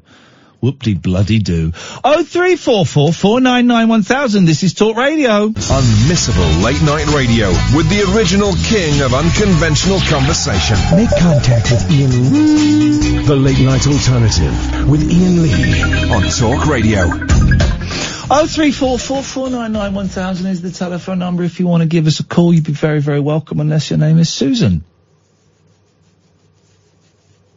3 bites of the cherry. 3 bites of the cherry. Come on. Double bubble is frowned on here. Many people opt to have sex in the privacy of their own home. But every now and then a randy couple will sneak into a public loo on a night out. No. Susan, I just said don't call. I'm talking about colonoscopies. I've got some information for you. I'm not going for a colonoscopy anymore. I cancelled it. Well, you shouldn't. They need to have a look Shut around. up. It's important. Don't tell me what to do with my arse. You must have it done. No, when did you get your doctorate, Susan? Sorry? When did you get your doctorate? You're telling me I should have a camera shoved up my bum. Are you some kind of weird pervert? When I had a colonoscopy I'm not having a colonoscopy, so I'm not interested in yours. Well, it's the only way that you'll examine the that you'll see the inside I don't want to see the inside of my intestines. Well, the doctor will, to make sure, because you messed yourself and you need to find out why. That was ages ago and I'm fine. I know why. It was stress. But then Thanks for your call. I look forward to speaking to you later in the week. Jeez. Here's the thing in this world, right? So I was going for a colonoscopy and now I'm not going for a colonoscopy. I've cancelled it. Oh, you should go for your colonoscopy. Oh, you've got to do it. No. Then people tweeting Kath, tell Iain he's got to go for his colonoscopy, and she just went, it's up to him. But you can't do anything these days without someone going, oh, no, you don't want to do it like that. You want to do it like this. I'll do it the way I want to do it. My stomach issues have settled. I've worked out it was more likely stress. And I'm okay now. And I don't want to I've had a colonoscopy years ago, right? It ain't nice. It's not the end of the world. It's, it's manageable, but it ain't nice. And I'm feeling fine now, and I don't feel fine. I get the same symptoms when I get put in a stressful situation. So I've worked out it's stress. So I'm quite happy with that diagnosis. Had the blood test, it's not cancer. So I don't really want a camera shoved 16 centimetres up my jacksie when I pretty much know what's going on. I also don't want to waste NHS resources. So people going, well, you should go. Will you stop phoning me, Susan? That's the noise you make when you have a colonoscopy. So I'm not having it done. I'm not having it done. If it gets worse, I'll go back to the doctor, but I'm fine. I'm not having it done. And you can't say online, I don't think I even said it online. Maybe I did, but I certainly said it on the radio. I'm not going to go for the colonoscopy. Ooh, yeah, you probably, you don't want to cancel that. Dudes, I know my body, and you know what? At the moment, it's all right. Let's go to Sandy. Good evening, Sandy. Oh my! Oh. I thought you might need rescuing. What a conversation to jump into, hey? Isn't it? I've not phoned before, but I saw all the poo and you know, I needed to underpants and I needed to jump in. Thank you. Let's try and keep it above the waist for a little bit. This is the problem. I do get quite lavatorial, and Catherine. Well, I was going to say Catherine kind of saves the show from that, but actually she's worse. She's terrible. Disgusting human being, Catherine Boyle. I miss her terribly. I can't wait to see her next week. She's having a great time on holiday, and I've seen pictures of, she's staying in Greece, right? And Greece is still quite a racist country. I love Greece, but it's quite racist. And, she sent me pictures. There's a guy, like a children's entertainer, I think, running around, like, the swimming pool, with his face yellowed up, slitty eyes drawn on, and like one of those, you know, the Chinese sort of hats. No. Yeah, and a guy doing that kind of thing. And she sent me video of it. It's the most incredible thing ever. But she's having a good time because she's a massive racist. So that's why she picked the resort. Anyway, Sandy, what can we do for you this evening? Well, I can't remember if it's the first song I remember. Okay. But I had these cassette tapes that were amazing. There were 7 of them, one for each day of the week, and they were named after the rainbow. Oh. And they have this song on there about opening your eyes and staying awake and listening to like Monday's tape. And they had stories and songs, and I loved them. And I'm 44 now, and I've been on this perpetual life journey trying to track down anybody that has them. What were they called? I don't know. I used to read a lot. Well, it was before I was reading. My mum used to read to me, and then she got me these tapes, and then I wouldn't let her read to me anymore. Oh, flipping heck. And they were amazing. They had things like, do you remember My Grandfather's Clock? That song, and the one about the keeper that went a-shooting. I do remember the Grandfather's Clock. All sorts of fabulous songs like that. They were amazing. And, but they were named after colours. I think they were like rainbow cassettes. Yeah. But there was days of the week. So. But you don't. I've googled, but you know you've got to be careful, haven't you? You know, you get all sorts of stuff from you. Yeah, I'm sort of typing in I think you're pretty safe with rainbows and days of the week. Although who knows at the moment, Sandy, you could find some terrible thing about glass coffee tables. You just don't know. I'm trying to Google with what you're saying, but I can't find anything. Yeah, like children's rainbow days of the week tapes. I'm going to write children's rainbow days of the week cassettes. Let's put that in because cassette sounds. No,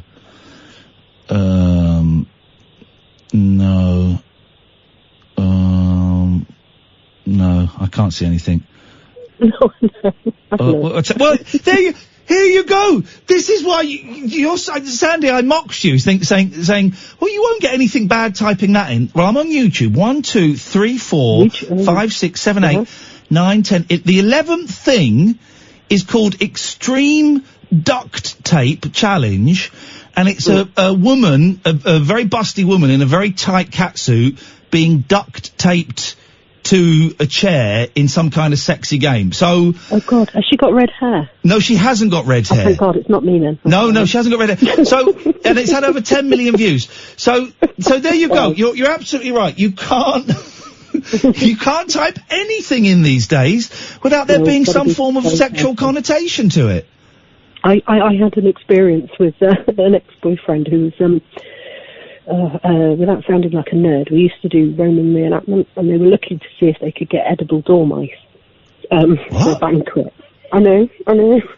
And they were online on my account looking. It was a few years ago now. Yeah. 12 or 14 years ago. And his mate said, "Why don't you put in exotic meat?" And I said, "No."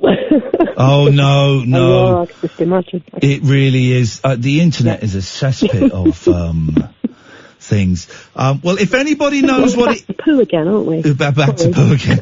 If anybody... Well, okay, Pablo, thank you. Yes, you found us my grandfather's clock. That's not what we're looking for. Listen, man! If anyone knows these Rainbow Days of the Week cassettes, and if they're online, then let's find them. Hang on a minute. Let me just have a little look on eBay, even though I'm banned from eBay. Do you know the other thing from my childhood I remember? Yeah. There was a film called The Mouse and Its Child. The what? Sorry, a gun went off in the background as you were talking. Oh, sorry, it's my other half getting grumpy because I'm up. Was that him tapping on the window or something? Yes, he's banging on the door. What miserable git! Trying to get the dog in. Hang on, it wasn't Rainbow Fairies, was it? No. No? Okay. No, there weren't any fairies. Okay. But the movie was The Mouse and His Child, and it was based on a book by a British guy called Russell Holborn. Yeah. And it had Peter Ustinov Okay. as one of the voices. It was a cartoon. Yeah. And it was about a little clockwork mouse. And it was a father with a little clockwork child, and it used to spin. Oh, yeah. And it went on a journey. It traumatised me for life, this film. And it was one of these that you watched it, and it was all the way through. It was really traumatic, but at the end, it was quite happy, and it was worth it at the end. And they were on this path looking for family and territory and like the path to self-fulfilling. And it was really deep. It was horrific, absolutely horrific. And I got home one day. I must have been in my 30s then. And my dad went, "Hey, look what I found on the internet." And he said, "Press play on the tape recorder." And I pressed play, and it was this bloody film. The music started, and I just burst into tears. Oh, God, it was that traumatic. Oh, my God. I bet your dad was gutted. I bet he thought he was going to make your day.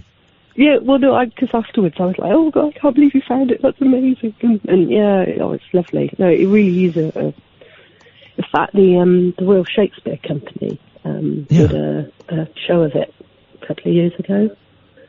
Okay. Well, listen, I'm going to hang on a minute. So let me just put Pablo straight through. Put Pablo straight through, because Pablo's called up. Hang on a minute. Pabs. How do? What you got? Not much. I was going to talk about something else about I thought you'd found Sandy's tapes. No, I found Johnny Cash doing a cover version of it, but other than that... It's not the song! It's not the song! It's... What? Oh, God. It's not the song. We could find my grandfather's clock anywhere. Yeah. All right. Well, that's beyond me. Would it be possible to maybe request being put back on hold until a later time? It will be possible to be put back on hold. We'll call you back, Pablo. Thank you very much for having a look. It is appreciated. And Sandy, thank you for your call. We've got Julie next, then we've got Pablo. 0344 499 1000. This is the Late Night Alternative, weeknights from 10, with me, Iain Lee, on Talk Radio. Across the UK, online and on DAB. The Late Night Alternative with Iain Lee on Talk Radio. 0344499. Oh, hey, the Larson effect. 03444991000 is the telephone number. Let's go to Julie. Good evening, Julie. Good evening, Ian. Good evening, Julie. What can we do? What can we do? Terrible way to start a phone conversation. What can we do, Julie? What can we do? What can we do? I'm to tell you my tale of being dumped. Oh, go on then. You're sounding very muffled. What, have you fallen down a well or something? No, but it's a rubbish phone. What is that? One day they're going to make a mobile phone that can actually make a decent phone call. Wouldn't that be something? Wouldn't it just? Magic. Anyway, go on, Julie. We can hear you well enough. Go on. Okay, so I was 13, and it was a boy asked me out, and then I had my first kiss with him. Yeah. And then he asked to meet me at McDonald's the following day, which I did. And then he said he didn't want to go out with me anymore because my boobs weren't big enough. Whoa! He was a tip man at 13. At 13, and I was probably, I don't know, maybe a B cup at that stage, and that was 36 years ago, and ever since then I've been dreaming of cooking into him so I can go, F cup now, baby. Have a look at these bad boys, huh? Look at what you could have won. Wow. Here's the thing, that's terrifying. If that's 30 odd years ago, when it could be argued that teenagers and very young teenagers were less influenced by porn than they are now. Yeah. I do worry about my boys and what they're going to be like, and these are dark days we're living in, Julie. They are. They really are dark days. I've got an 18-year-old and a 16-year-old, and it's a nightmare. Sorry, go on. No, go on, carry on. I was going to share something, and then I've decided, look at me being all grown up, I'm not going to share it. No. I was going to share with you the first song that I can remember. Yeah, go on. Which coincidentally used to terrify me, and it was, I don't know why my parents thought of playing it to me over and over. It was Sparky's Magic Piano. Oh man, that song was nuts. Did you have it on All Aboard? Yeah, I think it was on All Aboard, actually. All Aboard was an insane record that everybody around our age, and by that, Julie, I mean old, we had an amazing cover, and there were some great songs on there. There's a little bit of Rolf Harris. Don't talk about that these days. The Runaway Train, maybe something like that. Yeah, but Sparky's Magic Piano was on there, and I have no idea. Was it like from a cartoon or something? I think there was a movie of it. I don't know, but it was kind of like, it was kind of an old thing, I don't know, 40s, 50s. Sparky. Whoa, yeah, my piano can speak. Terrify me. That was, you know I have to play it. Hang on. Sparky's Magic Piano, 1950s. It's a cartoon. I don't want to see it. Yeah, I don't think I can listen to it. Well, I think we need to confront this. Oh, God. There's loads of different versions. Yeah, there's the Sparky's Magic Piano, and then there was I think there was another follow-up. Hang on a minute. What is this? But, you know, basically it's a possessed piano, isn't it? And he lies and says it's him playing. Here we go. This is apparently it. I don't know.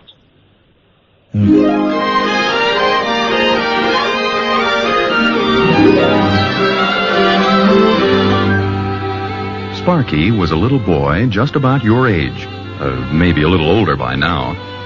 He had been taking piano lessons for almost a whole year and was already... Yes, ma'am.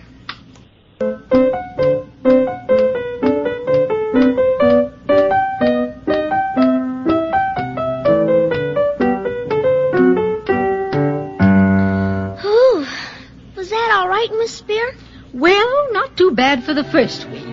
But you need more Let's practice. get to the piano talking. To be able to play like that. That sure is good. Here it comes. There it comes.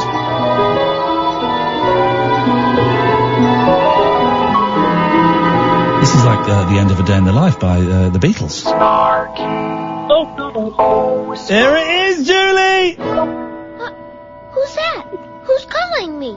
It is I, your piano. My piano? But you're talking. Yes, I can talk. Goodbye. Thank you very much. No. We don't need to go down that rabbit hole. It's might go goosebumpy. Yeah, goosebumpy, you say. Thank you, Julie. Good evening, Jessie. Hello, Ian. Hello, Jessie. Tonight, I want to talk about something that you can probably relate to as well. Okay. How therapeutic cats are when you've been through hell. They're the best, man. Forget your dogs. Yeah. Cats are the best. They are, aren't they? Yep. And my young cat is 9 months, is the funniest. His best friend's a dog upstairs. Yeah. Oh, there you go. And they kiss each other and everything. It's really cute. Dirty. Here's the thing. The whole thing about cats and dogs hating each other is a myth. That's like from Tom and Jerry or something. It's a myth. They get on really, really well. Well, it's just them two that do. We just clicked. Yeah. So how has your cat, who's still a baby, how has your cat helped you? Well, I've called him, he's called Angel. Okay. After my wee girl. Yes. In memory. And when they come and give you unconditional love. Yeah. I know there are monkeys as well, but it's really sweet, innit? And yeah. The cuddles and the hugs. He's looking at me like, aren't I sweet? They're the best. Here's the thing. Cats are the best, man. Forget dogs. Definitely. Forget everything else. Cats is where it's at, man. They are the best company, and they're also quite dismissive. And I know that when I get home tonight, then hopefully all three will be in. Sometimes Lucky stays out late. All weekend she just kept killing mice. Just kept killing mice. And I was with the boys, I was going, she's got another one. And my youngest considers himself a little bit of an animal crusader, so he would go out and chase the cat to get it to drop the mice. And then he came running in screaming, going, "Oh my God, the mice is still alive! It's still alive!" I said, "Yeah, you've saved it, man." Oh, my young cat doesn't go out because my last cat got nicked. Oh. And it's extra cute, so he's an indoor. Well, this is another reason I get black cats, because no one wants to nick black cat. A, because they're the most beautiful cats in the world. B, because no one else wants to nick them. So I just have little black moggies running around. Oh. Jessie, it's always nice to be reminded how great cats are. There are some people that will never see it, and those people, as far as I'm concerned, Jessie, are scumbags. Thank you for your call. 0344 499 1000. Pablo! Hip, how do? Yes, mate, yes. I'm not stopping for a McDonald's on the way home tonight. I am not. No, but although that's a fair thing. If you're doing things after midnight, can you get a breakfast? No, I don't think that. When does the breakfast starts at like 5 or something, doesn't it? Oh, Dad, no. After midnight, you just go and get. Last week, I bought 3 burgers and a chips in one setting. Now, unluckily, they forgot to give me the third burger, so I only had 2. But still, it shows that I was ready to dive in at the deep end. 3 burgers and a large chips. You say this actually because there were 2 things actually. One is a gripe and the other is a fortuitous event. Let's have it. But, give it to me, baby. The gripe is hamburger. Yeah. For McDonald's, you know, I could argue maybe cheeseburger, but hamburger would be their default hamburger. Was it a hamburger or a beef burger? I don't know the difference. I think they advertise it as hamburger, but either way, their burger is supposed to be their like kind of default sandwich. But whenever I go in there to get a burger and I order a hamburger, I always have to wait ages, and there's people getting quarter pounders, whatever, things with bacon and all sorts of things. You're doing it wrong. You're doing it wrong. Because back in the day, they used to have it all kind of racked up, ready to go, and you go, I'll have like a burger and fries, and you'd have it in 30 seconds. But now I think they cook it when you order it. But I think it's a bit of both. But I think they just work on the averages, and I think I'm in the minority of being a hamburger lover. I think everybody else is going for your cheeseburgers, your quadruple pounders, or whatever. Well, so you just get a plain burger for 99p? Yeah, oh yeah. Why would you do that? Why would you not get a barbecue signature? Well, I did do recently. I got one of those. I like the way you're saying a cheeseburger as though that's some kind of fancy continental thing. We've had them for about 40 years. The fromage burger. Yes. No, it's what they call it in France. It's just alien to me. Although, to bring my fortuitous moment in, I went in there the other day and ordered a meal. I was in a caring capacity, so I was ordering food for me and for somebody else. Yes. I ordered the food for them, got a receipt, ordered my food, and whilst the guy was doing it, he seemed to get very confused, and he's like, "Oh, what did you want?" And I was like, "Oh, it was that without this." Oh, okay. I'm not worried. What? And he turned to somebody behind him and said, "What do I do?" So I just put it through again. And so that whilst I'm waiting for the food, my client's order comes through. I pick that up. My order comes through. I pick that up.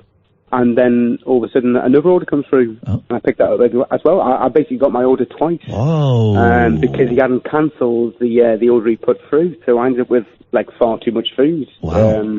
No, I'm happy for it. So you stole basically. That's a great story. You stole. Well, no, because technically the way I would see it is it was a staffing error. The food had been created and made, and it would go in the bin otherwise. So if anything, I was actually saving on. Maybe the staff get the food when that happens. Well, that's no way to pay your staff. Well, no, they get money as well, but maybe that's a little Brucey bonus.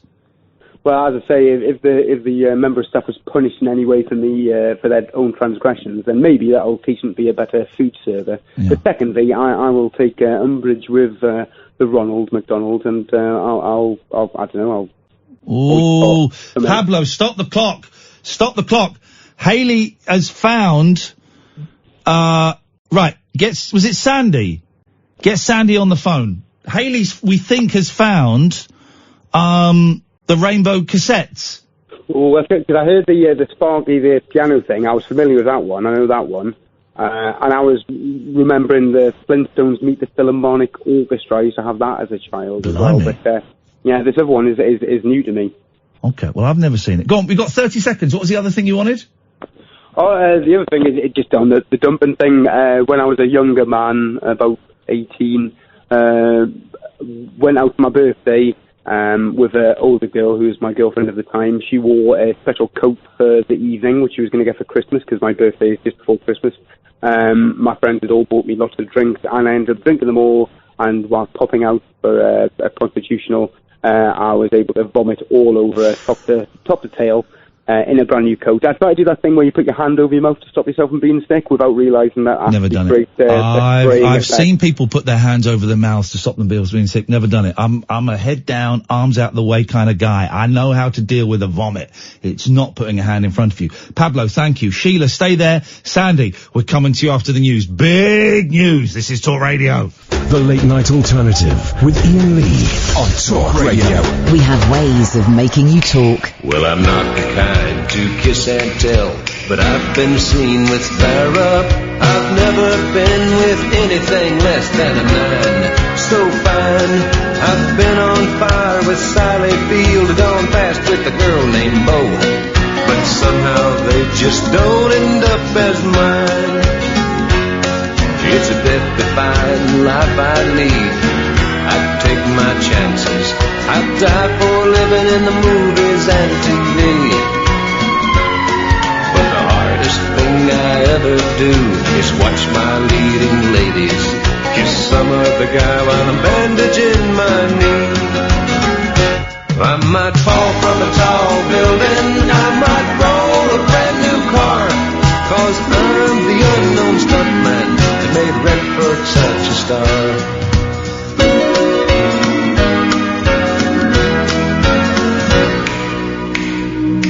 I've never spent much time in school, but I've taught ladies plenty. It's true, I hire my body out to pay. Hey, hey, I've gotten burned over Cheryl Teague's, blown up for Raquel Welch. But when I wind up in the hay, it's only hay. Hey, hey, I might jump an open drawbridge or Tarzan from a vine, 'cause I'm the unknown stuntman that makes Eastwood look so fine. Here we go.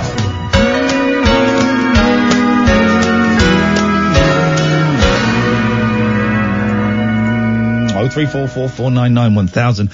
Sandy. Hello. So, don't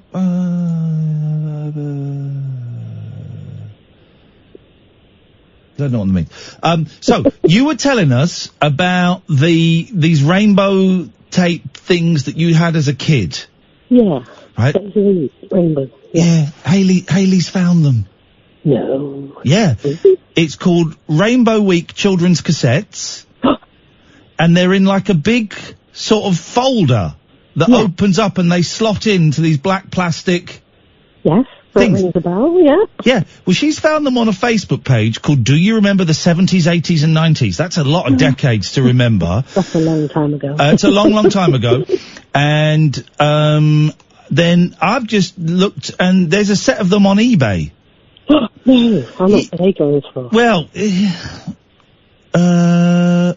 they're 20 quid. That's not bad. Do you reckon? That seems quite pricey to me. Let's get some memories of the childhood. Here we go. Oh, yeah. So let's have a look. So this is what you would have got. Although the Rainbow Week is a collection of children's tapes, one for each day of the week, although the content of each cassette is widely varied, this is from like the instructions that comes with it, each tape has a similar format. Side 1 contains a selection of songs and poems, while most of side 2 is taken up by a story. Okay. So Monday, you would have got The Little Red Wagon. Oh.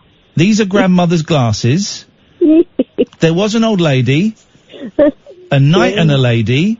Go and Tell Aunt Rhoda.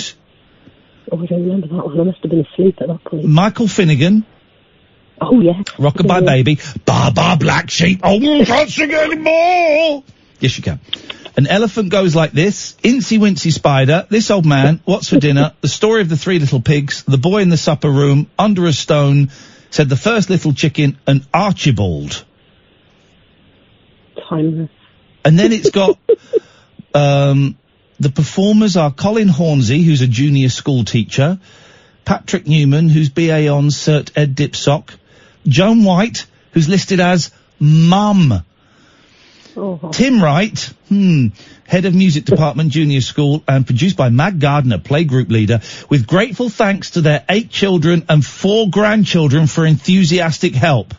7 cassettes and a cassette head cleaner with easy-to-follow instructions for use. Is 20 quid on eBay. So you want to type in vintage, you want to type in Rainbow TV Program Children's Cassette Box Set, and you find it. Right, can do it right now. There you go, go and do it, man. And nobody else is allowed to bid. Nobody else must put in a sneaky bid. Let her buy it. And thank you, Hayley, for researching that. She should have been producing the show, but she researched it around on the internet. But well done, Hayley. I hope that helps, Sandy. Thank you. Cheers. Bye-bye. Bye. 0344 499 1000. What does,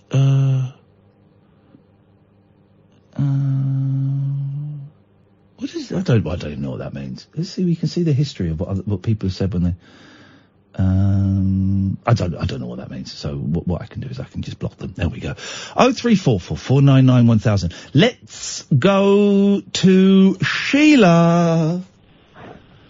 Hello? Hello, Sheila. Hello. Hello, mate. What you got for us, mate? Well, talking of, like, cassette stories, my daughter was born in 1983. And she loved, I don't know if do you remember, oh God, what was his name? Adam, it was a female version, She-Ra. She-Ra, hang on, the female version of well, no, hang on, there was She-Ra. I can't think of his name. He-Man was the male version of She-Ra. What? That was it, He-Man, yeah. Yeah. But my daughter, she was infatuated with She-Ra. Yeah, Princess of Power. And Princess of Power. And Spirit, her horse. I collected for her all the tapes. She had storybook tapes, all the tapes and all the books. And she used to go around, she used to put a pink blanket round her, and I bought her a sword, and she used to go around, like, thinking she was She-Ra. Oh, flipping it. There you go. Well, that's all right, isn't it? That's a good, She-Ra's a good role model. Yeah, she absolutely loved her. And when I remind her now, because she's 36 now. Yeah. And she's like, oh, don't. Get her to dress up as She-Ra now and go to the shops in that outfit. She had this green leotard that she used to wear and a pink shirt, pink blanket round her, and she had a sword, and honestly, she was infatuated with her. But then this is the joy of being a parent, right? Is that you store up all this stuff so that when they're a bit older, you embarrass them with it. Yeah, exactly. That's exactly what it's about. Yeah. And you were talking about cats. Yes. I had a I had a pussycat called Shandy. Okay, careful, yeah. And I had a pussycat called Shandy. Yeah. She was a tiny little tortoiseshell cat. And in 2017, 27th of December, just after Christmas, I had to have her put down. She was 20 years old. Oh, no. Oh, my God. Honestly, she was like my child. Oh, don't. My girl's 20 years old. But she shows no signs of giving up. I'm sorry you had to do that. That's sad, isn't it? But you know the weird thing? She used to, like, go in her tray. 'Cause she weren't an outside doors cat. She was inside. Because I lived in tower block, so she never went out.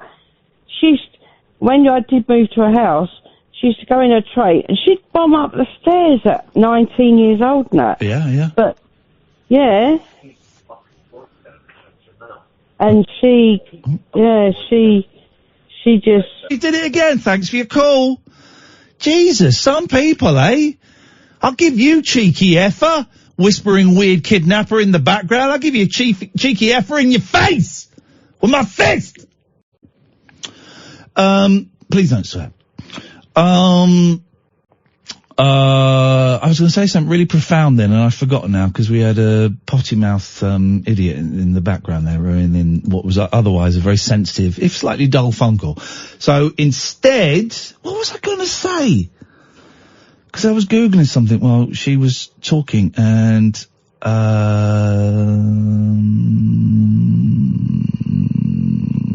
can't think.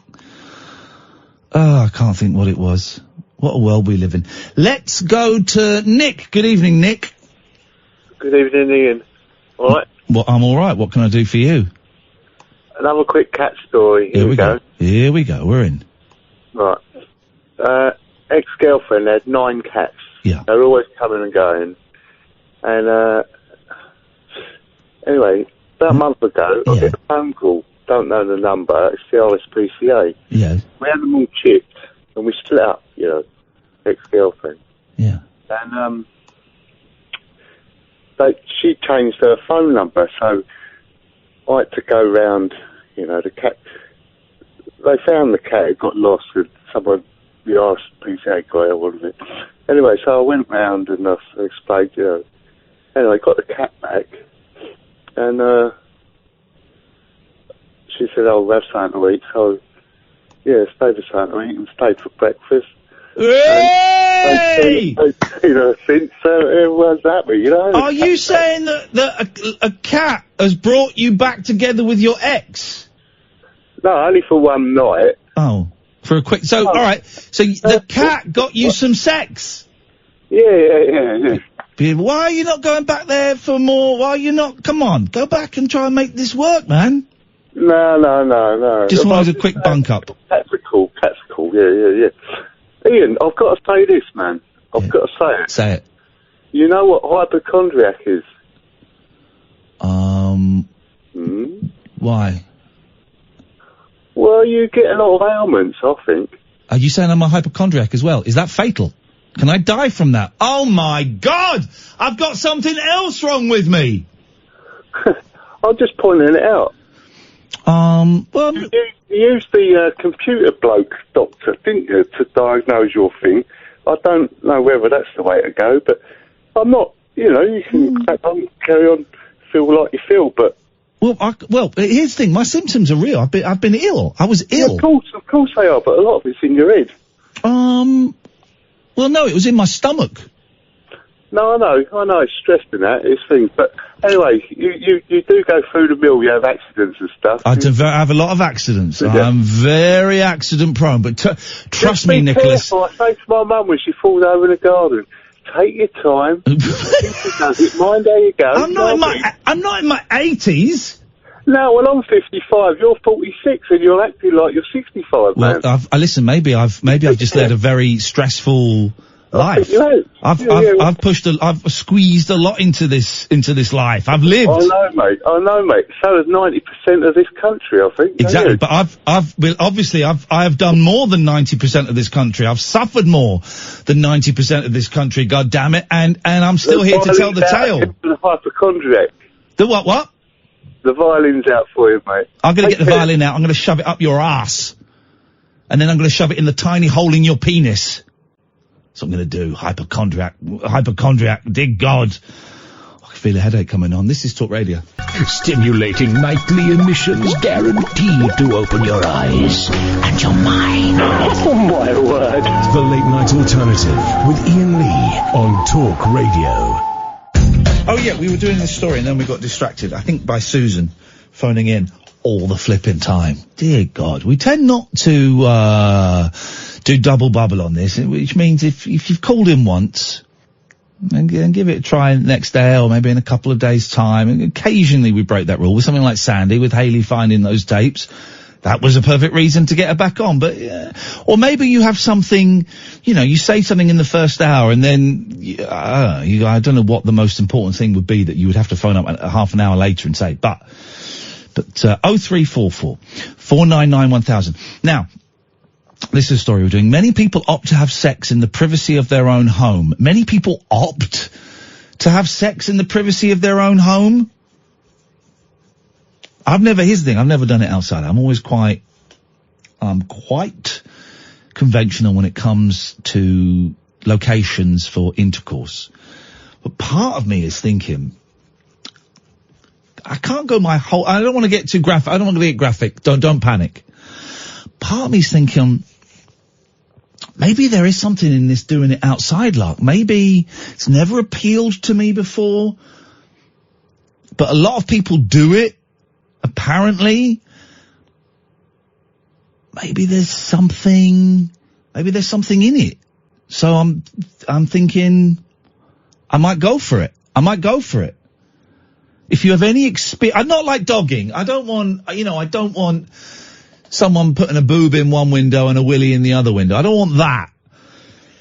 I'm not interested in that, because I imagine that the people, I don't know, I just imagine, and if you're a dogger, and maybe dogging's a myth, because I've parked in laybys late at night just to have a coffee or something, or a little snooze or something, and I have never seen any shenanigans going on. So part of me thinks that dogging is actually a myth and it doesn't really happen. Right? If you prove me wrong, 0344 499 1000. But also I kind of have an image that the people that do go dogging, they're not going to be very clean. That's what I guess is what I'm trying to say. But I do think that dogging is the great myth of the 20th and 21st century. I don't think, because I do a lot of driving. I do a lot of driving at night. I've been in laybys. I've been in, is it? Susan, could you stop phoning my radio show, please? Go in the car and get her on the dashboard. Bye. I have no idea what that means. Absolutely no idea what that means. Stop phoning my radio show up. Phone it on Wednesday or Thursday. You've had more than enough. And your calls aren't very interesting. Let's go to Mary. Good evening, Mary. Hi. Are you a dogger? No, I love dogs. Okay. But I just thought that's what you were calling him for. I do apologise. Go on, what have you got for? Oh, you're thinking about it now, though, aren't you? No. Okay. It's not my thing. Not your thing. Okay. But has someone ever asked you to do it? I have done it outside, and I have to say, not in the car, but in the woods, and I found it rather exciting. Did you? And it was a husband. Okay. Was it your husband? Yes. Okay, that's something. Did you have a blanket? No, we were totally unprepared. Oh, look at this, is bringing back some fun memories. And did you only do it once, or was it a couple of times? No, I only did it once. Okay. Yeah. Because I never have, right? I never have. And as I approach 50, I kind of think, well, I've got to give it a go. I think you should. I think you have to, actually, you're coming down to Brighton soon. Yes. I can tell you a very quiet, secretive spot where you can try it out. Mary! Mary, not quite so contrary. Incredible scenes. Okay, you know, a little hollow that I can come in. Okay, fine, great. Well, but send us a grid reference. But that's not what you called in for, is it? No. I called in to ask, I know that you're coming to Brighton. Yes. And I want to come and see the show. Yes. And I believe it's the 4th of November. Or is it the 8th? It's something like that. Let me have a little look at iainlee.com/event, iainlee.com/event. We've got Bath on the 7th. We've got London on the 14th. And we have got the Rabbit Hole Saturday, the 9th of November in Brighton. 9th of November. And do you have the telephone number of the pub? Is it a pub? It's the Caroline of Brunswick. I can't go online. So do you have the number handy? I'm gonna get you the number. Thank you. Very, very second. Why can't you go online? You've done it outside and everything. What's... I've got more interest in sex than I have in computers. Hey! Mary's coming to the show. After the show, you're going to take me to this location, just so I know it for future reference. Right, have you got a pen and paper? Yeah, I'm sat ready. 01273. 01273, yeah. 6244. 6244. 34. 34.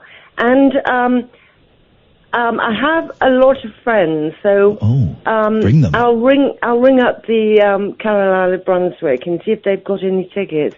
Can you tell me what prices the tickets are, roughly? They're £14, and it's a small venue. It only holds about 60 people, but I think they've still got quite a few tickets left because they only went on sale recently. But you get a 2-hour show, and then afterwards, Mary, Kath and I stick around and we shake hands, and if you want to have pictures taken and stuff, we do all of that. So you get a whole evening's entertainment, and then you get to take me to the woods and show me a nice little area for a bunk up. How's about that, you mucky pup? Oh, it sounds rather exciting. I'll definitely be at the show. Mary, I look forward to seeing you then. Thank you so much. Okay, thank you. Bye-bye. There we go, you see. Whatever it takes. Whatever it takes. Oh my God, Lucy says, Ian, don't worry about your cat being 20. My black cat lived till she was 25. And slept away in my arms a few months ago. If we give them a calm, stress-free life, I think they can go on relatively healthy for a long time. Well, Velvet is April, May, June, July, August. She's nearly 20. She's 20 years, 5 months. She's as thin as a rake. She's got like thyroid problem, but I decided to stop giving her tablets because it was kind of stressful me giving her the tablets, and she seems fine. She's in perfect health condition. She's very bony, completely deaf actually. She can't hear a word you're saying, and I'm wondering if that's deafness or earwax or all that kind of stuff. But yeah, I think she's going to be, around for a while, man. I think she's going to be around for a while. 0344 499 1000. Oh, can I do this story? Please let me do this story now. Oh, this is what I was going to say. We were talking to Sandy about her cassettes and things. I remember I had this, and I was obsessed with this, and I've just found it online. Hang on, let me just play a minute of this. Here we go. This is the story of the search for Spock. You can read along with me in your book. You will know it is time to turn the page when you hear the communicator beep, like this. I used to love this. Let's begin now. Space, the final frontier. These are the continuing voyages of the Starship Enterprise. After his battle with the criminal Khan, Admiral James Kirk and his crew brought the battle-scarred USS Enterprise back to Earth for repairs. Captain's personal log. We're nearly home, yet I'm uneasy. The ship feels empty since the death of my friend Mr. Spock. And Ship Surgeon McCoy has been acting strangely. At times he seems to believe that he is Spock. An alarm rang. I was obsessed with that as a kid. Imagine. Flipping it. The old days were generally rubbish for kids. People look back with nostalgia and fondness at the old age. No, they were crap. Telly stopped at about 4:00 in the afternoon for a couple of hours. There's no telly. Just stopped. Many people opt to have sex in the privacy of their own home. But every now and then, a randy couple will sneak into a public loo on a night out. I don't think so. I think this is to stop, this is to stop cottaging, isn't it? This isn't like heterosexual no heterosexual couple has ever gone in a public toilet for sex, have they? Have they? No. But one town isn't taking any chances when it comes to residents conducting inappropriate sexual activity in their toilets, so have come up with a rather interesting way to deter it from happening in the future. According to Wales Online, Port Call Town Council have submitted plans to the local authority to replace Griffin Park facilities with new £170,000 loos. And not only will the posh toilets self-clean, they'll also feature some pretty severe-sounding features to limit antisocial behaviour. The planning documents detail a range of deterrent measures, including weight-sensitive floors to make sure only one user is in a cubicle at a time, well, that's sizest, as well as sensors that detect violent movements. I've done violent movements in the toilet before. When the sensors are triggered, oh no, come on. How big a problem is this that they're installing this? When the sensors are triggered, the cubicle's inhabitants will be doused with fine jets of water, the doors will automatically open, and a high-pitched alarm will sound. No. This has got to be for cottaging.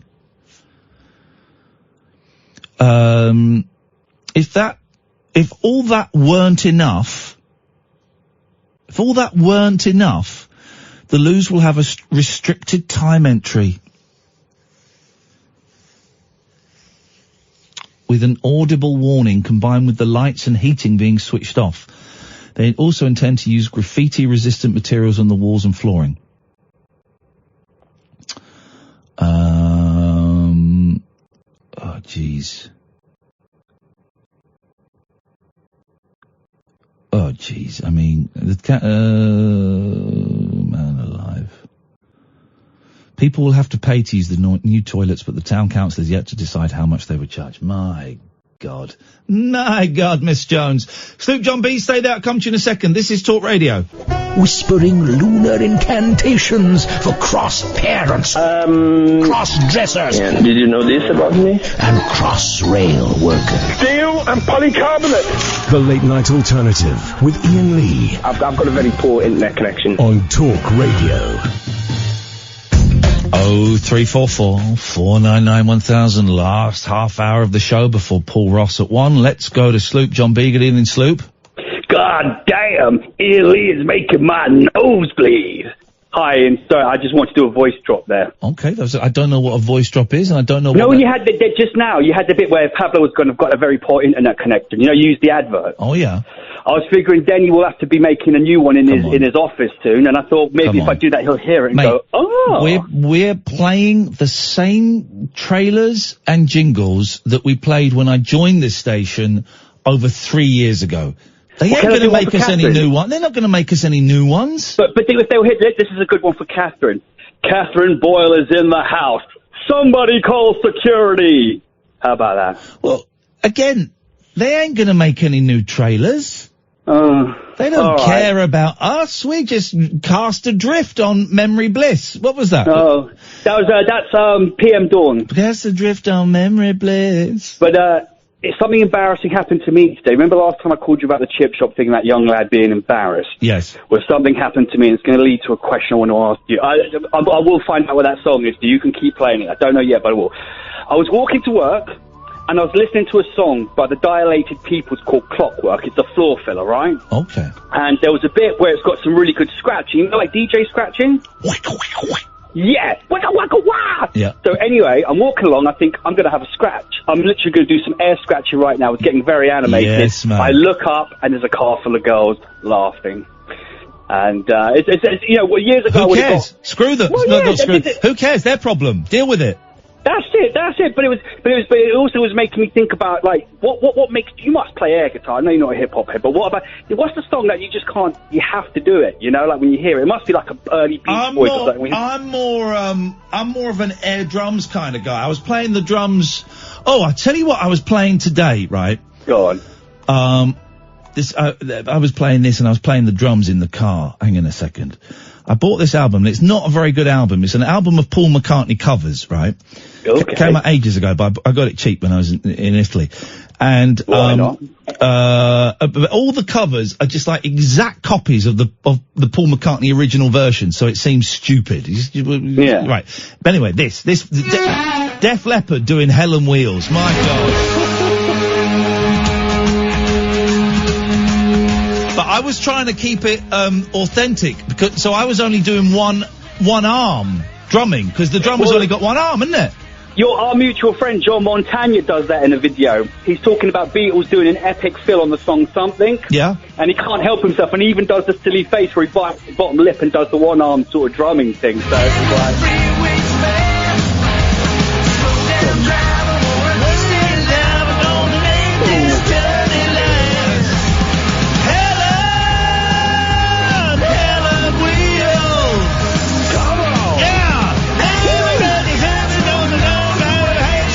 I don't know the words to it, but I was enjoying that. I love a bit of good air drumming. it's a good, it's got to be done. Listen, I have been a bit regular calling you guys recently, so I will ease back when I have the name of the song and everything. I will be back. You mean the name of this song? Yeah. Shazam failed me, man. It wouldn't. It sent me to a house song, which is like no. But I will get there. Okay, mate. Good luck to you. I've been going through loads of like YouTube videos. So I have to go through all the old songs. Loads of them I've forgotten. Do you remember Sorry? With Ronnie, what's his name? Ronnie Corbett and all that sort haven't of stuff. they just brought Sorry back? They've like remade it. No. I think they've done I don't know what you'd call it, a reboot or a remake. I think they've done it with a woman, and apparently it's really good. It got really good reviews. Really? Yeah. Unless I was falling for like an internet joke, which is very, very easy to convince me that something's real when it's not. I'll believe anything. It happens, man. But listen, I've got a recommendation for the Beatles fans out there. If that's okay. Is it the album Rubber Soul? It's a great record. No, that is a great album. No, he's a YouTuber. He's called Mean Mr. Mayo. Yeah. And he sits in this room and it's packed from floor to ceiling with just Beatles stuff. He has a big Ringo Starr cut out in the background, right? Yeah. And he just buys loads of Beatles stuff and talks about it. And I've had a really good chat with him. He knows his stuff. And you recommended me that podcast, which I think Dave recommended you, the Nothing Is Real. Yes. And I was just going to say to anyone, if you want to really see someone who knows their stuff and is absolutely brilliant to talk to, he can answer all your questions and stuff. Mean Mr. Mayo. Sloop, I can answer everyone's questions.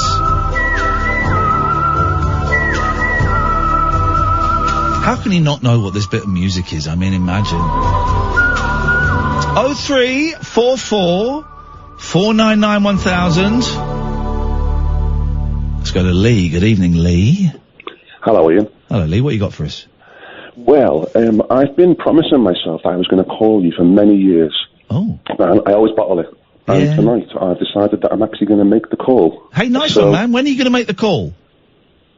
When am I going to make it? Right now? Yes. I've got something important to say. This is it. Let's have it. Well done. Well done. Thank you for listening for years.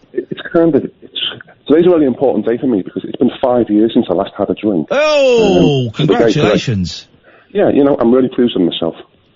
So, that's really important to me. Yeah, it's an important thing to you, and it's important to society as well, because you'll be an inspiration for other people who are struggling, and also you'll be causing significantly less damage than you were 5 years and a day ago. So congratulations. Yeah, thanks a lot. It's really important. I've got kids and stuff, so, it really matters, if you know what I mean. It's better, isn't it? Everything's better. Yeah, absolutely, everything's better. And the other thing was, you were talking about doing it outside. Yeah. And I thought, I've got to call now, because when I was about 20, yeah, I was with my girlfriend at the time. We were at university, and we were at Bradford University, so we went for a walk on Ilkley Moor. And what we did was, when we got there, we decided that we were going to try a bit of the outside activity. Yes, okay. So, beautiful. It's the middle of Ilkley Moor. There's nobody around for miles. Yeah. So we were on a hill. So we got down to it, and after about 2 minutes, 2 hikers walked straight over the hill, 20 foot away from where we were. Oh, mate. 2 young girls, they were about 20 odd or something. Yeah. Now. And I just looked up, and they were right there. Now, did this, because some people would find that off-putting, some people would find that inspiring. Which side of the camp did you fall?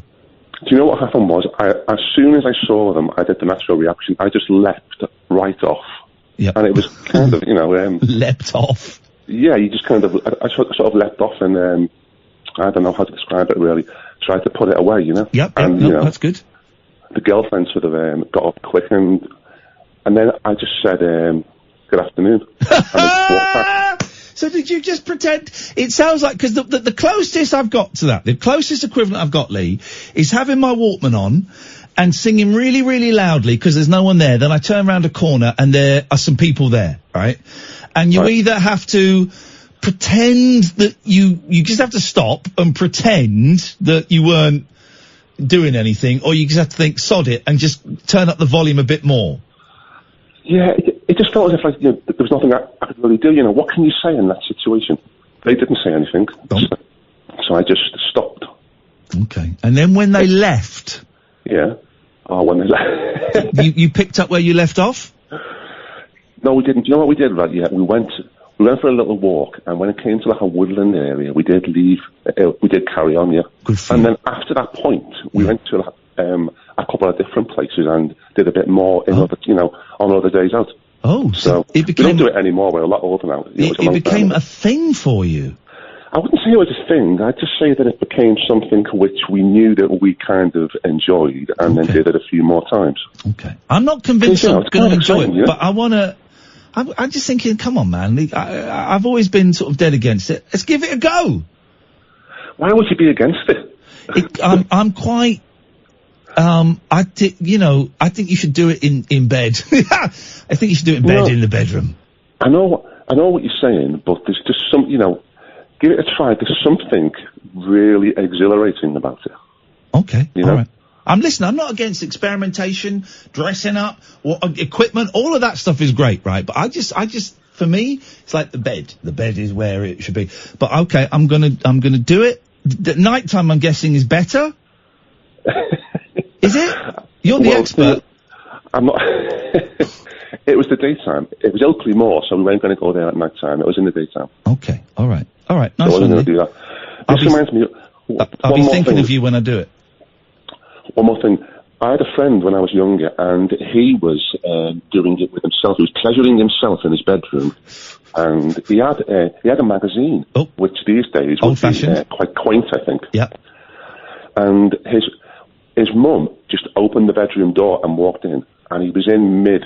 I've been there. Activity. I've been there. And she and she just said, "Doing your homework then," and just closed the door and walked out.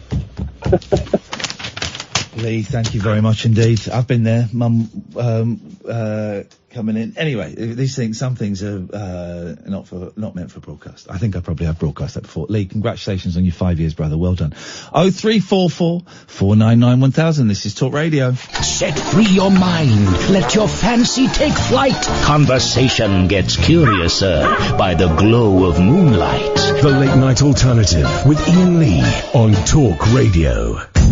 0344 499 1000 is the phone number. On my switchboard is a caller who's called several times this evening. Let me just say, she ain't getting on the show tonight or tomorrow. Call back Wednesday. Thank you, caller. Ah, dear. 0344 499 1000 is the telephone number. People who use emojis in text messages have more sex and go on more dates than those who don't, study claims. Okay. Using emojis in text messages can enhance the odds of relationship and sexual success. A scientific study has found.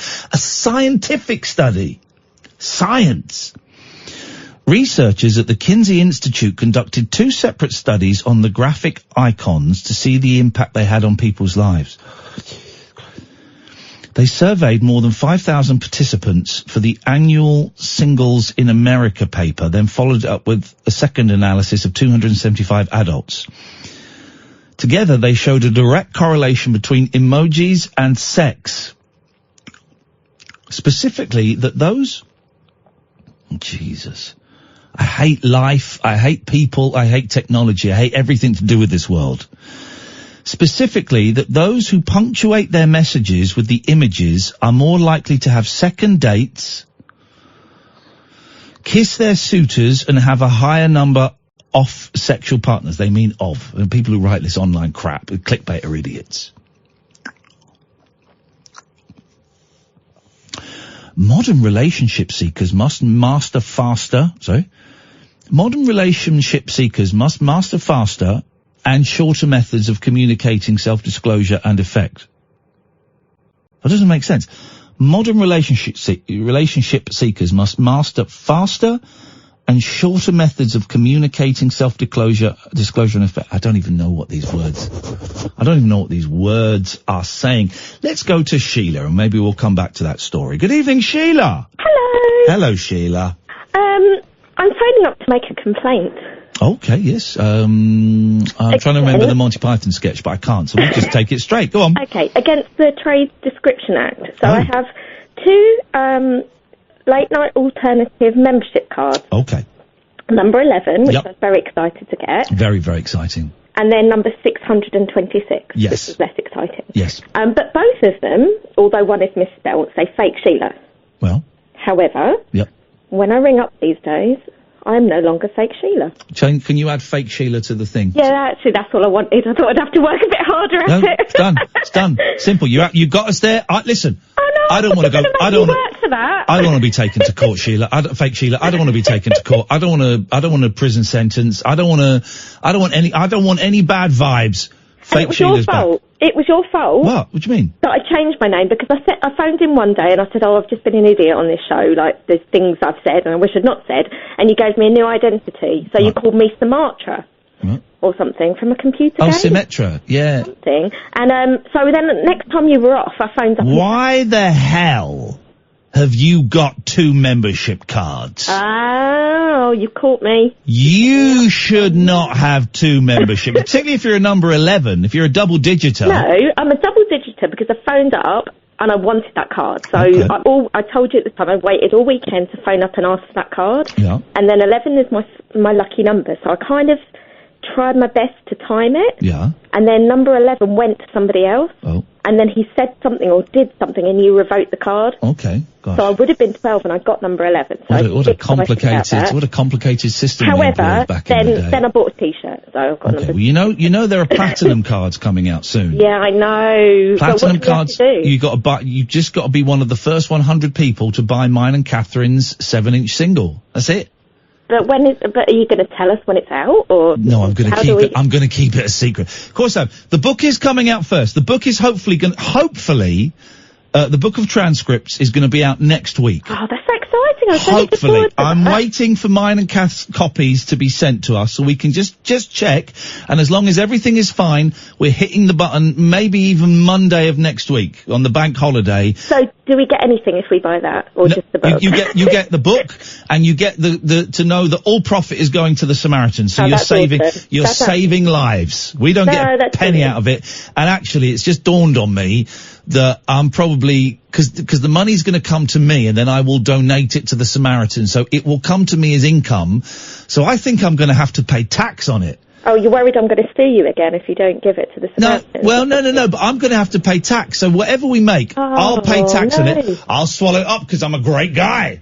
No, it's such a great cause. I'm glad you're doing that. Yeah, no, it's good. But then the single, when that comes out, every single penny of that is going into mine and Catherine's pockets so we can buy Haribo.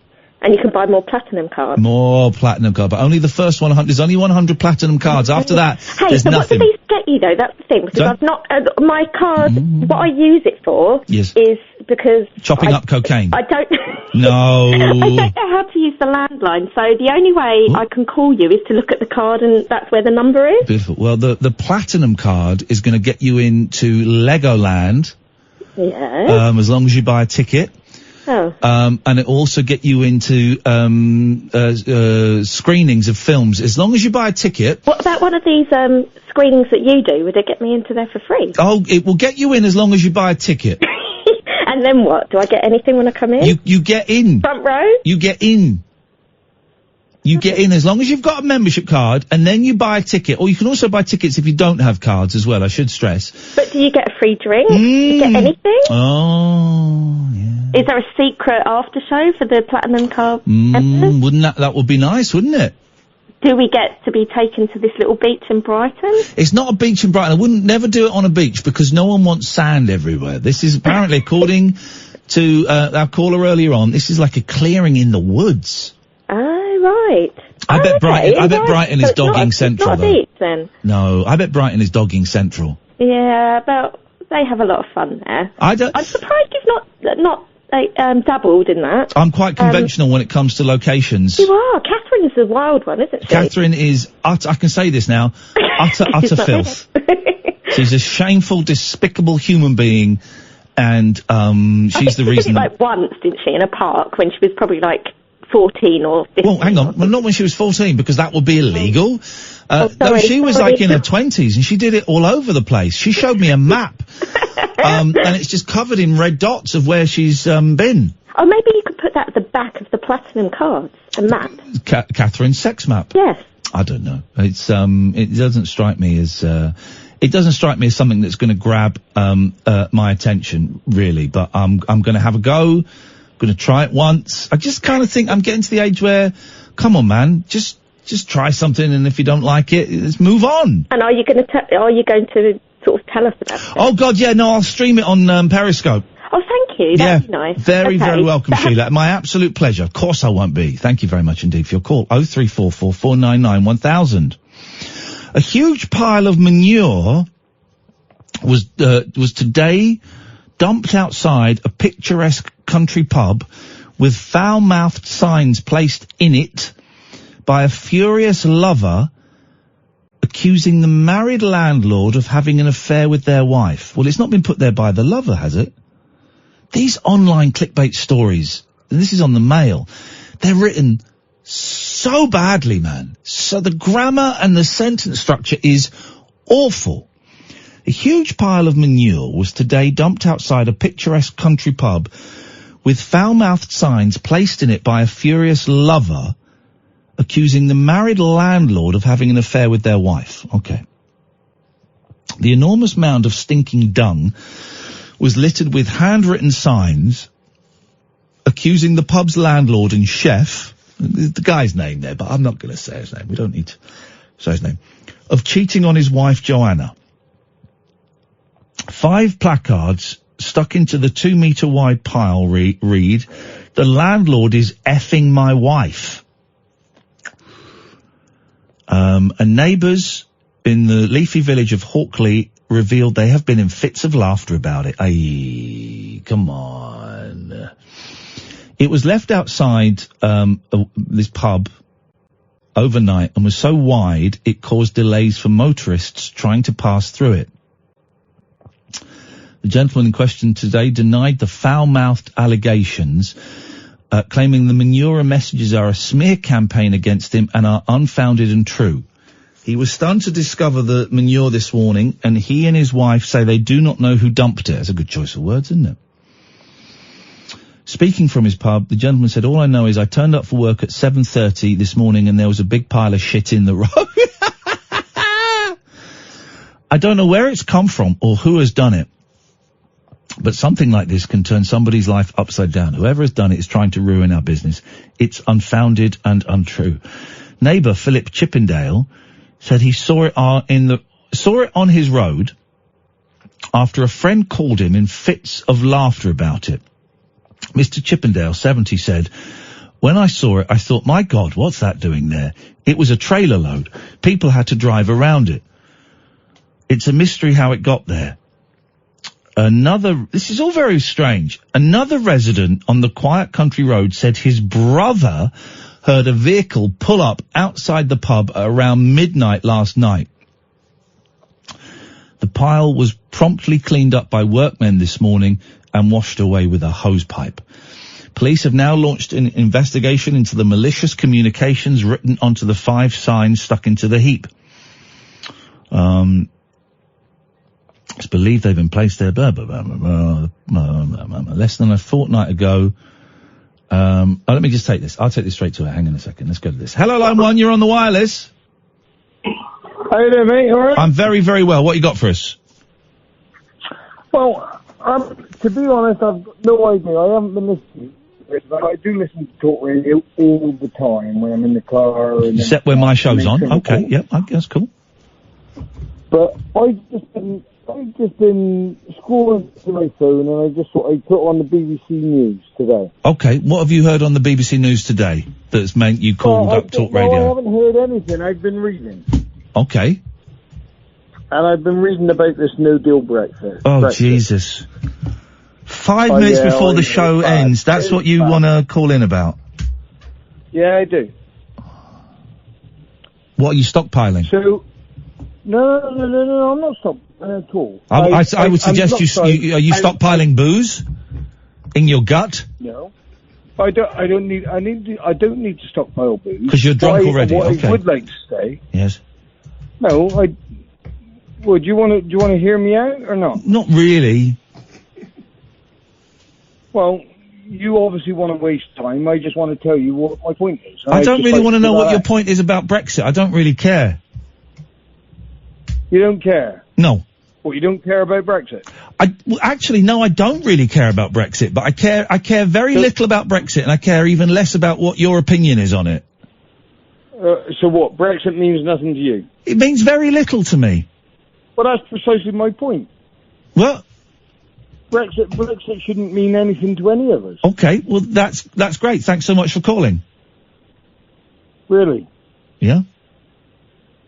Well, if that's where you fear, then we shouldn't really be listening to the news and propaganda, should we? You know, you shouldn't be. You can listen to it if you want, but you shouldn't be phoning me about it. Well, I thought Talk Radio was the place to air your views and let other people where you think. Yeah, you've aired your views, and I've told you that I'm not interested. You've never listened to my show. Why are you calling me? Well, I'm calling you to air my views. Okay, your view has been aired. Do you feel? Is anything been solved? Do you feel better? No, my view hasn't been aired because I've not stated my opinion. Okay, well why don't you give Paul Ross a call after 1? Well, what? Because you can't handle what I want to say? Because the show finishes in 2 minutes. Okay, fair enough. I'll call Paul Ross. Thanks very much indeed. Thank you. Looking forward to I'm it. so sorry, Paul. No, looking forward to it. Here. Yes, mate. Weird thing happened to me. Go no on. word of a lie. I'm sitting in the office preparing for the show. Yes. Got a great guest on live from Hollywood, Jack Gill. He's been a stuntman since the early 80s. I worked on all love kinds of films. stuntmen. And he's suggesting, and he's been campaigning for years, there should be an Oscar for stunt coordinator for stunts. Of course there should. Anyway, as I'm reading my notes, you played the Fall Guy. Hey. Weird, in the Middle Ages, they'd have burnt you as a warlock. They'd have burnt exactly that moment. Yeah. And I'm thinking, hang on. And then I'm thinking, am I hearing the voices again? No, it was you. It was me, yeah. Also, I got Choi Och on the way in. Hey. Right? Didn't think it through. Yeah. Denim shirt and jeans. Yeah. But as I'm getting out of the car... You did a little roll. No. I'm putting on my denim jacket, and the bloke's going, oi, Rossi, triple denim. Triple denim? I've triple denim, unintentionally. A denim shirt, denim, and I've got my denim Levi jacket outside. I don't have a problem with that. If it's good enough for George Harrison on the cover of Abbey Road, it's good enough for me. I'm at the age, I'm growing a tash again, because I just think, why not? Although my dad had, in the early 70s, and I'd love to get a pair, he had denim loafers, like slip-on, almost like plimsolls without laces, so I could quadruple denim it. I bet you can get denim pants as well. They chafe. They would chafe a little bit. You got 25 seconds. What you got? We've got Jack Gill, the great stunt coordinator. Beautiful. Peaky Blinders returns Sunday night. It's Monday night as well. We've got the creator, Stephen Knight, on the show exclusively. Wow. Mr. Peaky Blinder himself. He's about to start a new series about the origins, a drama series about the early days of the SAS as well. Exclusive on the show. Beautiful. It sounds like an excellent show. I'll be listening on the way home. Thank you very much, Amy. Thank you, Hayley. Thank you to nearly all of our callers tonight. I'll be back tonight. This is Talk Radio. This is Talk Radio.